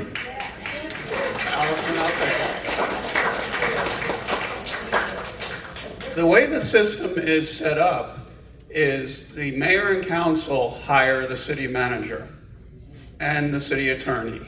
Those are the 2 that we're in charge of, okay? So when a city manager gets out of line, the council people are supposed to put them in check. When the council people become out of line, it's the city manager's job to keep them in check.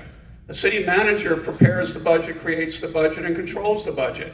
So the city manager should be the one to tell us that we're doing something wrong. But he doesn't. Well, what he's talking about is that it's not being done right now. And that's the problem. The problem is that 4 people hired the city manager, and 4 people are in charge of the city manager. And like this election, the city manager is for the incumbent, one of them putting their face on everything and not doing anything. Thank you.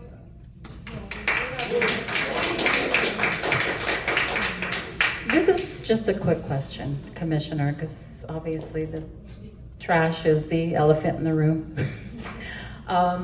Waste management is who we had before, a couple of months ago, and then it switched overnight to coastal.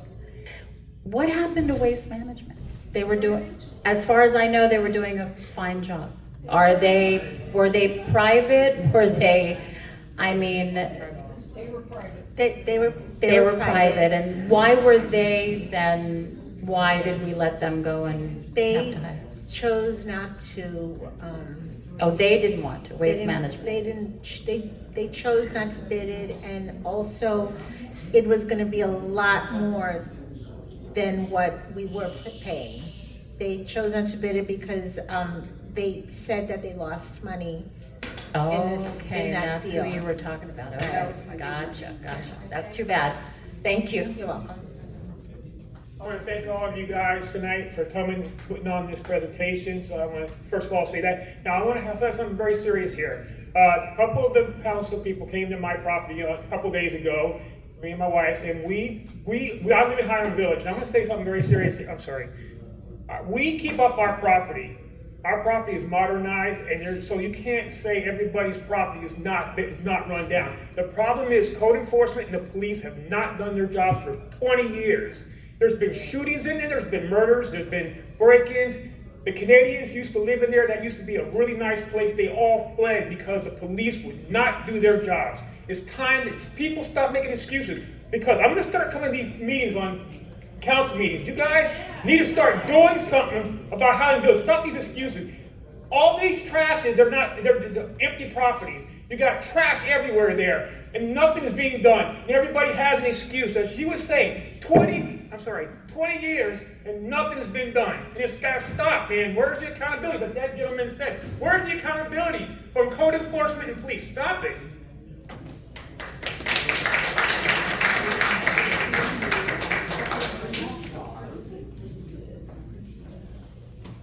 Good evening. I have a question. Actually, I have a few questions, but they all round about one. And I'd like to hear from each and every one of you, starting with the ones that are running for office that are not sitting at this moment. Okay? My question is this. I would like to know what you are doing or planning to do for our children, which are our future. Because not one question have I heard anything about our children, our library, or our parks and recs, which take care of our children, keep them off the street, and help them not end up homeless or up in one of those vacant houses in Highland Village or any other part of the city, okay, doing criminal activity. That is what I would like to hear from each and every one of you, which should have been slated by some of you prior to being asked. Starting with the gentleman at the end, Mr. Dew.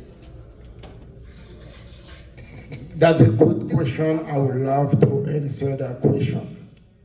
If I get elected, I will be working with the chief department to do a specific program, and then you can let the children and keep working, do the homework, and then after that they can go back to his parent, and then we can have it safe and prosperity. Go ahead, Jay. I would make sure that the city manager gave a good budget to the recreation department. The recreation department in the city, when I was there, was a very, very vibrant department that had activities every day for children. Every day had programs. Plus, the citizens in our city all participated in Optimist and other programs that enhanced all of the kids from wherever in the city, anywhere in the city. And yes, I would have a budget that made sure that the kids were taken care of. I used to have the Youth Advisory Board, which took kids from the 5th to 12th grade. And those kids are now grown up, they have their own kids. I mean, it's amazing to see them, but that program worked. I would see to keep it. Yeah, so for me, I actually like to advocate for the youth of North Miami Beach, because I figure like politics, in terms of politics, I don't like using the word politics, I like to use community. I figure if you have the youth, you have somebody who is closer to their age, like me. I'm 30 right now. I'm old enough to understand the older generation. I'm also young enough to understand the younger generation. So I try to make sure that like we could create more meaningful event, because one of the things, like when I was younger, I realized we had a lot of events that tended to like the youth of North Miami, well, not North Miami Beach, youth of the community. But in terms, as I get older, I start seeing it reduce like as much. That's why I feel like the kids don't have much people to advocate for them, like somebody who's able to attend different meetings, different events, see what they need, and then we advocate on what event we could create for the youth. Because I do believe, like the question you brought up, the youth are very important to the community of North Miami Beach because they are coming. So we have to have people closer to their age to advocate for those youth, like try to get more events. Thank you. Phyllis, you're next. Okay, well, I will tell you, youth is on my paper to discuss it. However, we only have a minute and a half. What needs to be done? Only have 30 seconds. So what needs to be done is the programs have to start from a very young age, and they have to be very inclusive of all the children, not just a after-school daycare. It also has to be a program where they get excited about the city and they want to continue it from a young age the whole way through and be a part of a community like our Explorers. We can do that with residents. We can. I met a man that's head of the football team for 25 years and the city has ignored him. I plan on being there for them. Thank you. Well, Trish, thanks for the question. I did mention the youth in my opening because the youth are part of my platform. I know, but just something that I want to bring to the city initiative is a summer program, because oftentimes the kids aren't activated during the summer, whether it be through ARPA funds or if we can get something in the budget that will pair children and school-age children with business owners in the community. So if they have a discipline that they're interested in getting into, they can have an apprenticeship, and that can be a bridge from going to high school and graduating high school and have a platform to become financially free. So that's something that I'm advocating for, and that's one of the points on my platform. Thank you. Okay. Okay. Thank you, Trish. I wasn't going to come up and speak, but something was said earlier, and that was campaign signs don't sell or don't seat candidates. That is true. However, and this is a question for all of you guys. If you guys can't follow the rules when campaigning, how can we trust you if you get elected to that seat? If you're not ethical during your campaign, how can we trust you to be ethical in the ballots? Is that addressed for anyone? It was addressed to all. Okay.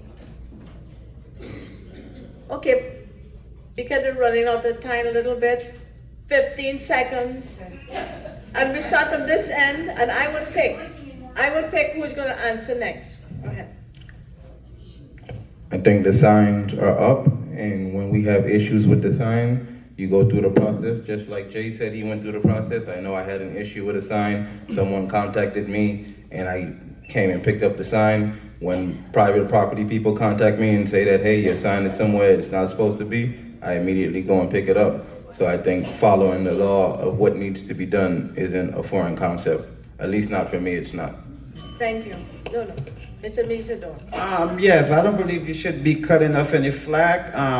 Like as first-time candidate, we know, we read the handbook, but to comprehend it, it's one thing, but you shouldn't be cutting off any slack because of that. I think, even myself, people have called me on the phone, they said I placed my funds in the wrong place, so I hold myself accountable. Okay, Mr. Chernoff. Absolutely, no question about it. You should be responsible by following what the code is. I used to run, they were 4x8s, they're now 4x4s, that's what I have. Thank you. Ms. Smith? They called me the first day, and I had my men go out and spend 2 days and take 20 signs, take them out of the ground, and cut down 1 foot. They were 7 foot instead of 6, and it cost me a lot of money, but that's what the rule was. Now when you call code, nobody answers. Thank you. Ms. Muckler? Right after my signs were put up, someone moved them to the swale. Not me. And code came and took them. Wow. But shortly thereafter, very big signs went up all over the city, and signs are all over the swale, and nobody's doing anything. Thank you. Mr. Dubé? I respect the rules on my side, not over the swell. I put on people yard, and when I was asked them to put, they give me permission to put all my side. No one of my side will be on the swells. Great. The big narrative in the room that asks this question to everybody is information.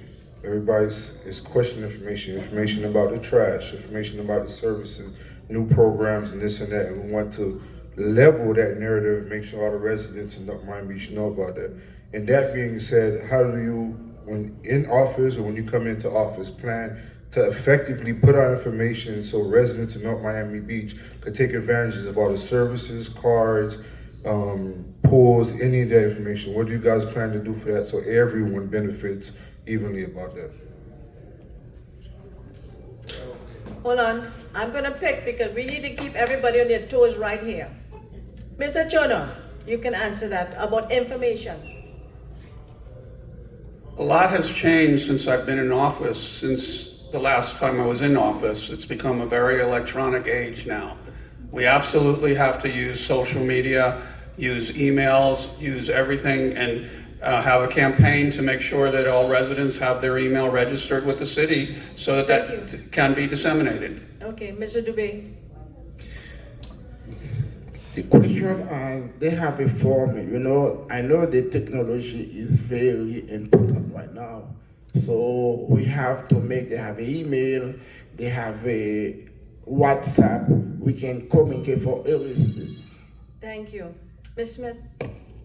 We put up 2 big signs that are roving. Now we need to put up 10 more maybe in different neighborhoods. So as you go in the street, as you go for a walk, as you go to the grocery store, you'll know what's happening and you can and check into further yourself. Okay. Mr. Savelle? Yeah, I think you just need to exhaust all our efforts. And when we're doing things like giveaways or drives, make it more centralized.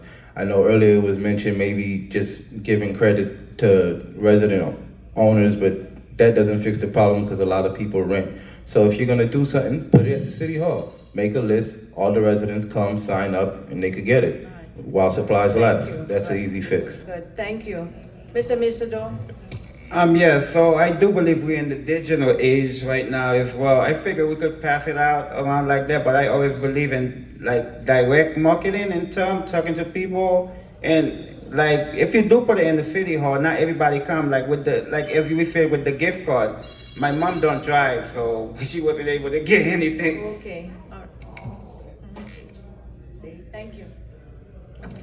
I do want to say that our social media department is our public affairs department is pretty good. And they are good about getting information out. But the residents have to be able to send their email in so they can get their emails out, their Facebook, their Instagram, Twitter. It's also on us to try to get that information.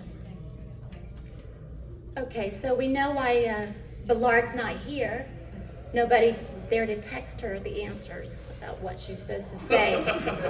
But, okay, so nobody was gonna give her the answer, so the best thing she could do is not show up. But I would like to know for you guys, let's say she gets back in there, you've got 4 people that are voting against you, and you have all these great ideas.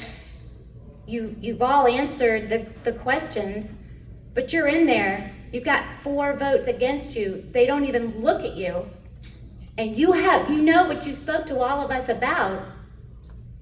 What do you do? How do you feel? What are you gonna do when you have somebody corrupt? You know that the city manager and the attorney is not gonna do one thing. So you have all these great ideas. You want to be in there. You want to do good for the city, and I believe you all do. What do you do when you're not gonna have the real person answer your questions and do what you're supposed to? To the extent that you're asking about how do you engage I think that there's Robert's rules for the commission meetings. I don't think that those rules are being followed. The realization of the situation is items can't come up and get passed without conversation. And you know what happens in conversation? Ideas get thrown out. You bounce the ideas off of each other, and when people don't have a justification for why they're doing what it is that they're doing, they start to look bad. If they look bad enough and enough press covers it, then they're gonna be held accountable. Because no one wants to walk around with egg on their face. And that's what we have to do. We have to hold them accountable so that they're giving everyone a fair chance. That's why we're a commission, to address items, iron sharpens iron, and come up with the best resolution for the city. Well, I always thought of myself as extremely smart. That's the only thing I haven't been able to figure out for council. Majority rules, and that's just the way it is. 4 votes rule. And that's the reason we're trying to make a change in North Miami Beach. If you want to change, you have to vote. And when you vote, we'll have a different 4 people up there making decisions that are the best decisions for the residents. That's the way it's going to work. Get out and vote.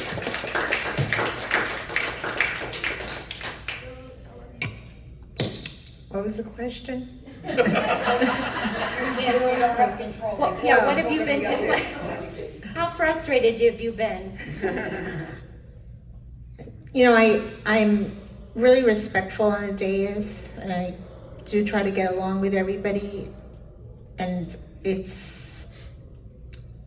I can't say right now that I've asked for a lot and not gotten it.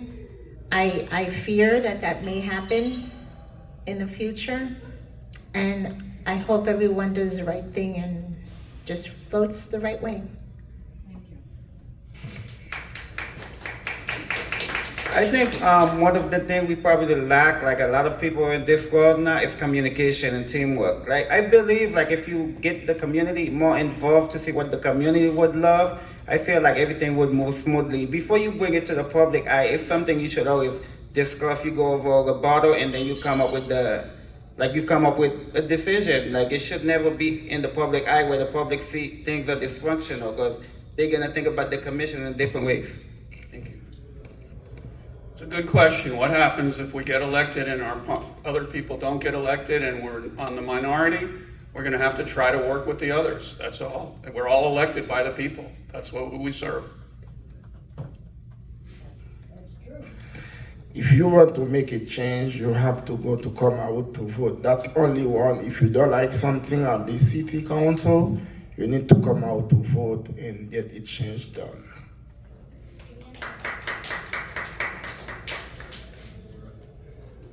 Mr. St. Ville, you mentioned that you didn't think that the city should spend time enforcing political signs or signs in general. I worked for Miami Beach for almost 30 years. And one of the reasons why Miami Beach has the highest property values anywhere, it's a nice place to visit, is because there is heavy enforcement of signs, political signs, commercial signs, banners. And if you don't have that, can easily turn into a third world country if you have no sign enforcement. And you talked about slum and blight. One of the biggest issues with slum and blight is putting signs all over the place. Mattress signs on stop signs, just all over the place, and it just takes away from your city. That's why code enforcement is tasked to do this.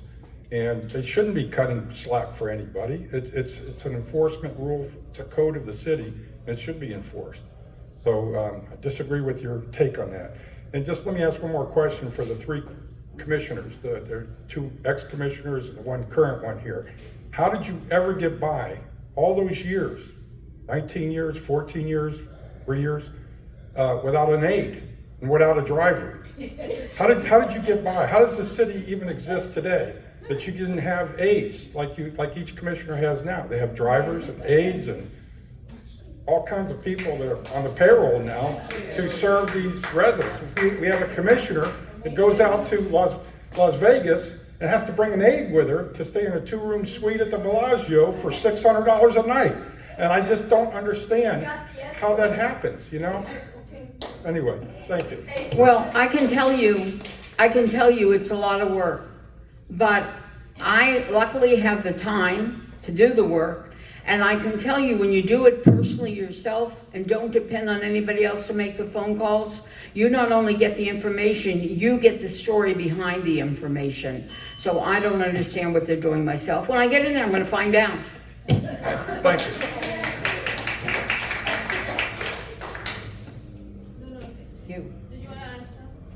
Sure. The answer is that when I was a councilman, we shared one person in a minute, 2 people, administrative aides that sat on the 4th floor and answered the calls and gave us the messages, and that's how we handled it. We didn't have individual aides for ourselves. And one is your city clerk now.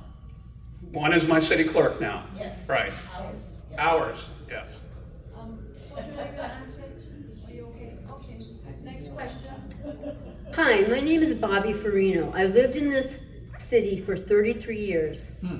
It Thank is you. my intent that this goes out and touches everybody in here, because I think it's really important, because to me, the question is not so much all the issues, yeah, they're important. There's a question about personal integrity. If we're not living our lives honestly and with personal integrity, you can cover it up all you want, but it's gonna come out in the end. This is about serving. Serving is not self-serving. Serving is helping other people. It's hard to imagine a more ignorant or more dangerous way of making decisions than by putting those decisions in the hands of people who pay no price for being wrong. This is a quote by a very smart and wise, lovely black man named Thomas Sowell. Again, I'm saying to all of us, if we don't act from personal integrity, we're all gonna go down. Power is not in what you get. Power is in what you give. Thank you.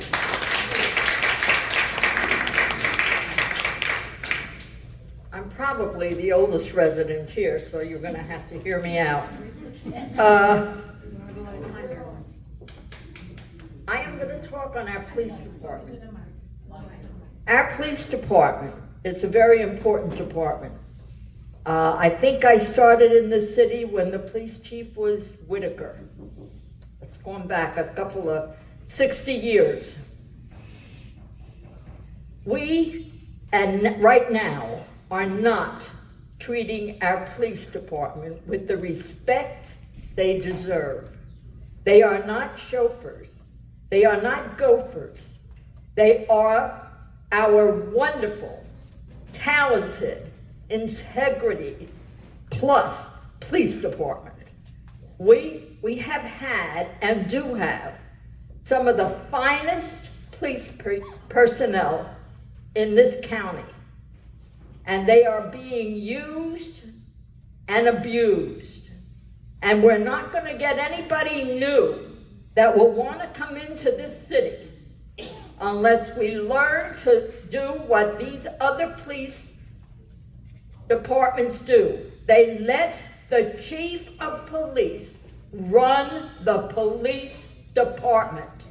They cannot be micromanaged by Sori, who is our city manager, or anybody else. They ought to be handled by the police chief. That's why we have chiefs of police. And we have had the finest. We have lost some of the finest. And we have had the finest police department anywhere in Miami-Dade County, and I would even say the state. So if you come in and you want to be a new commissioner, I'm telling you, don't touch the police department and don't permit the micromanagement of it by the city manager. Thank you.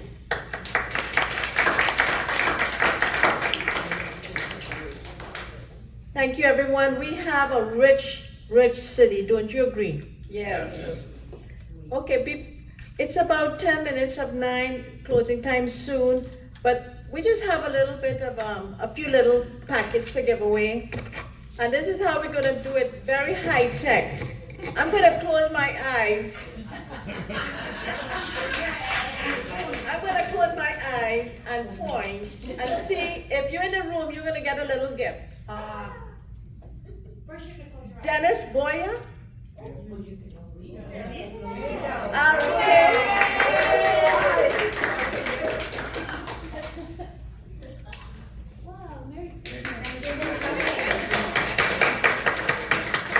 Okay, the next trick is one eye.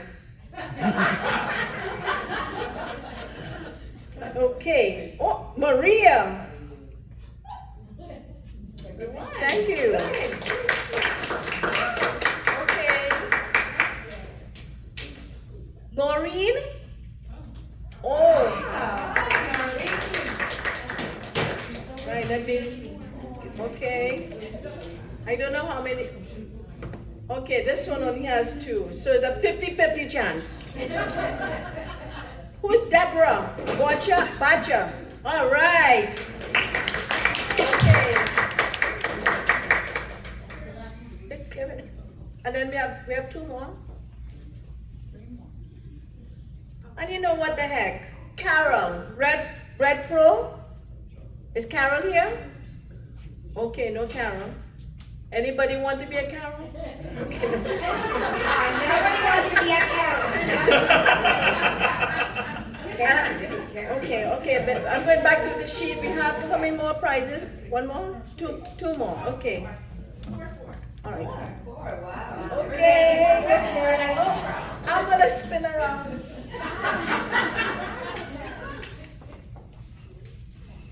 Christine Snellgrove.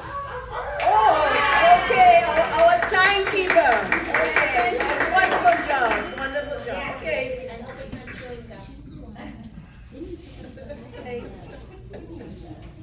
Marianne Napolitano.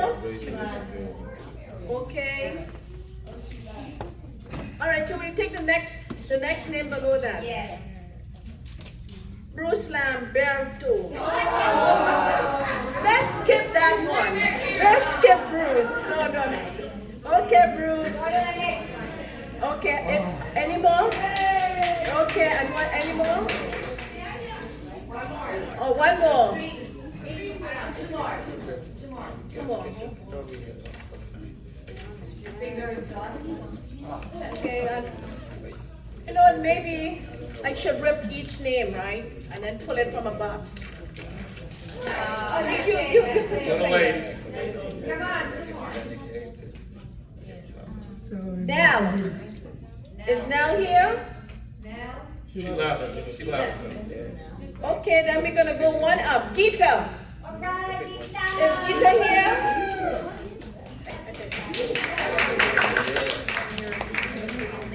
All right, okay, one more.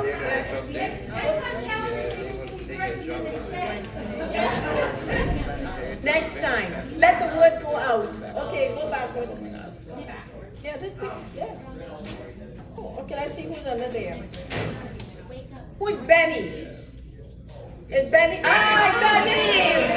All right, Benny.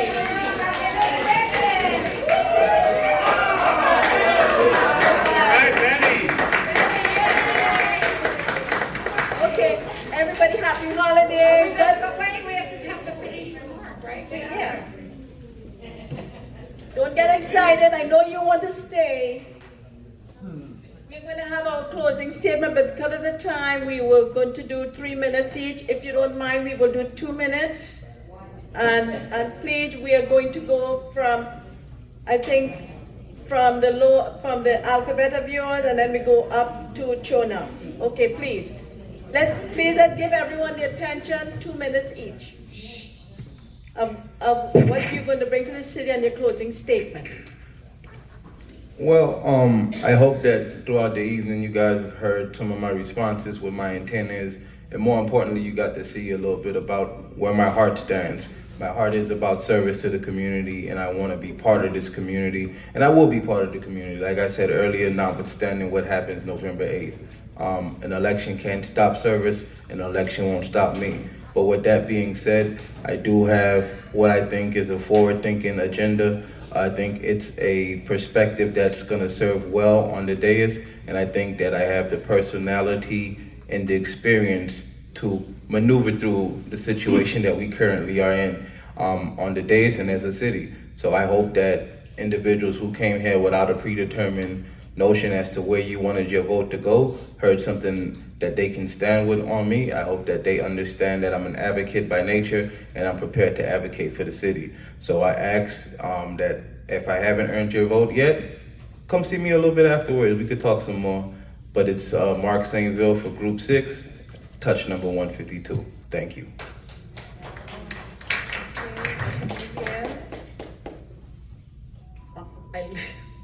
What's next? Oh, it's Smuggler. No, reverse it. What to now? I'll go, it's fine. Well, I'm just gonna say that if my husband's gonna disrespect someone, trust me, you would have all heard it. So he just left because I guess he couldn't take the fact that he's an anti-Semite and got caught being one. and talking about my opponent. Also wanted to say that when I was talking before that I gave some of my contingency money away, I gave also a few $1,000s to the library, to the North Miami Beach Library, so that they can use it for some good in the library. And I'm proud living here. Way before I moved here, my husband actually, the very first time he said "I love you" to me was in the city of North Miami Beach. Remember there was a movie theater where the Outbacks is, there used to be where the furniture store is, there used to be a movie theater. He took me to see, of all movies, Dawn of the Dead. I'm aging myself. And I still married, yes, I still married. But that's where he first told me he loved me, so we should end up here in North Miami Beach and happy here for 40 years, well, living here for 20 years. But my sign got destroyed, cut up today with a razor blade, a pocket knife or something. So, yes, she fixed it. Thank you, Phyllis. But this is ridiculous to be stealing signs, to be removing signs, to be cutting up signs, to be painting signs. It's just shows what your opponent can do. And I saw several times today what my opponent can do. Ruins my signs and walks out because he couldn't take the heat. Thank you. Phyllis Smith. Thank you. I wasn't going to mention that, but the paint you see on my hand is because I was trying to fix the paint that they ruined for my big signs, and they've smashed them. And I'm not making accusations, but if it's not the people, it's their team. So what bothers me is, why can't you run? I've run 6 times, although my daughter will say 4, but I had 2 runoffs. You can do it with integrity, you can do it with honesty, and it feels much better when you do it like that. You don't have, and if that's the way you conduct and your team conducts, what are you going to do up there? If that's what your character is, what are you going to do? But I wasn't going to bring that up. I was going to bring up that somebody said I was a relic, an old, an encyclopedia. You should be using the modern phone, except for one thing. I walk around with a whole encyclopedia full of knowledge about the city and how it's run and what should be done.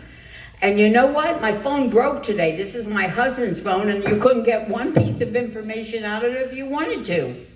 So go ahead, compare me to that. I don't mind. I know one thing for a fact. I know that this city needs me, and you put me in here. I was perfectly content to be retired.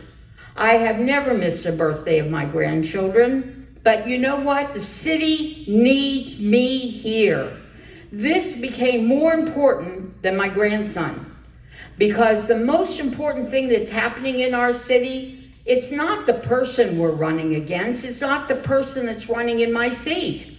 It's the policies that are hurting each and every one of you. And they're hurting me because I live in the city for 52 years.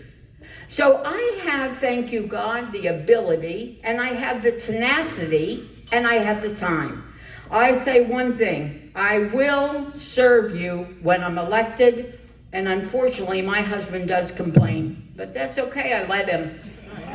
Remember to vote, number 151, Phyllis Smith.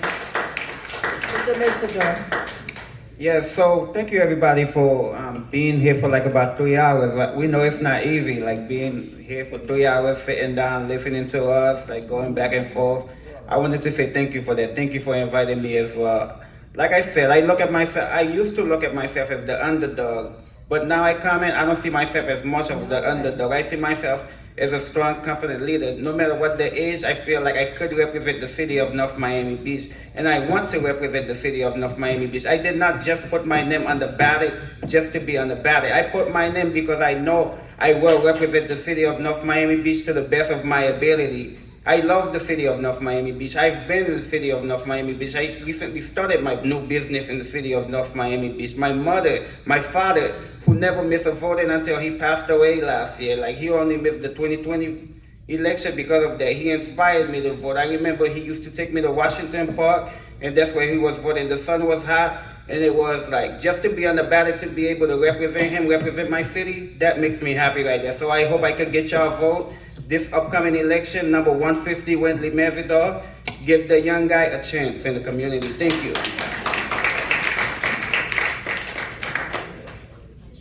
Well, Mr. Hansman is not here. Mr. Dubé. Thank you everyone for watching us tonight, and happy to be here. And also I would like to say my platform is very clear for everybody. Economic growth, focus on safety, improve senior citizen quality of life, provide our natural resource and quality of life for all of residents. And I will promise you, I will bring all the residents together and stop the diversion on that city. We love all of us, and good night. My pressure bed is 145. I'm awake. Thank you, Mr. Dubé. Okay, Mr. Chenor. Thank you, everybody, for coming this evening. I really appreciate everybody being here. Yes, did I serve for 19 years? I was honest, I was transparent, and you could reach me. Those are three of the most important things you need to know. Are you looking for a change for what's going on with the city right now? The city council right now is the worst it's ever been, as far as if you go to a meeting and see them fighting with each other, if you go to a meeting and they don't get anything done, if you go to a meeting and they use the consent agenda to put a piece of property on, and that means there's no discussion of our residents, how can you do that? That's not the way the city operates, and it needs to change. If you want change, vote Jay Chernoff, 144. Thank you.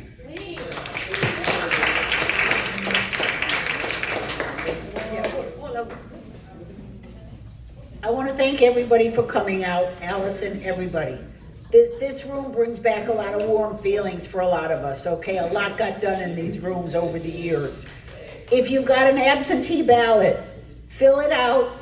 Make sure you sign the outside and a signature. Get it in the mail. Wait 2 days, go online. You will see that your ballot's been counted. Early voting starts on Monday from the 24th to the 6th of November. Go right up here to Aventura from 7 to 7. It's wonderful. I've worked up there. Please get out there. If you wait for election day, please make sure you go to your own precinct. Do not bring in your absentee ballot. We can't take it. And make sure you go to your own precinct, because you can't vote anyplace else on election day. Everybody, please vote. And again, thank you for coming out.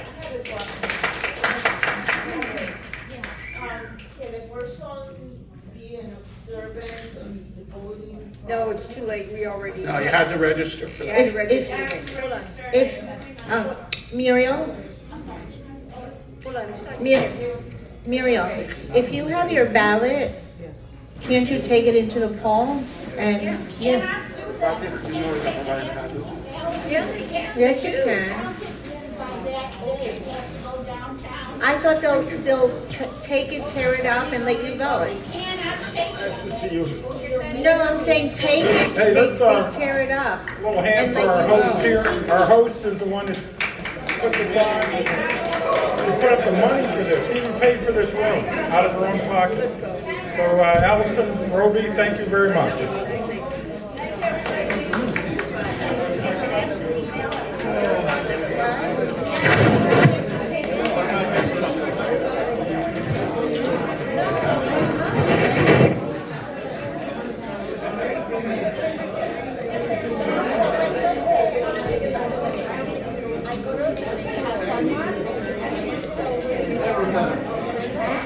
Never better.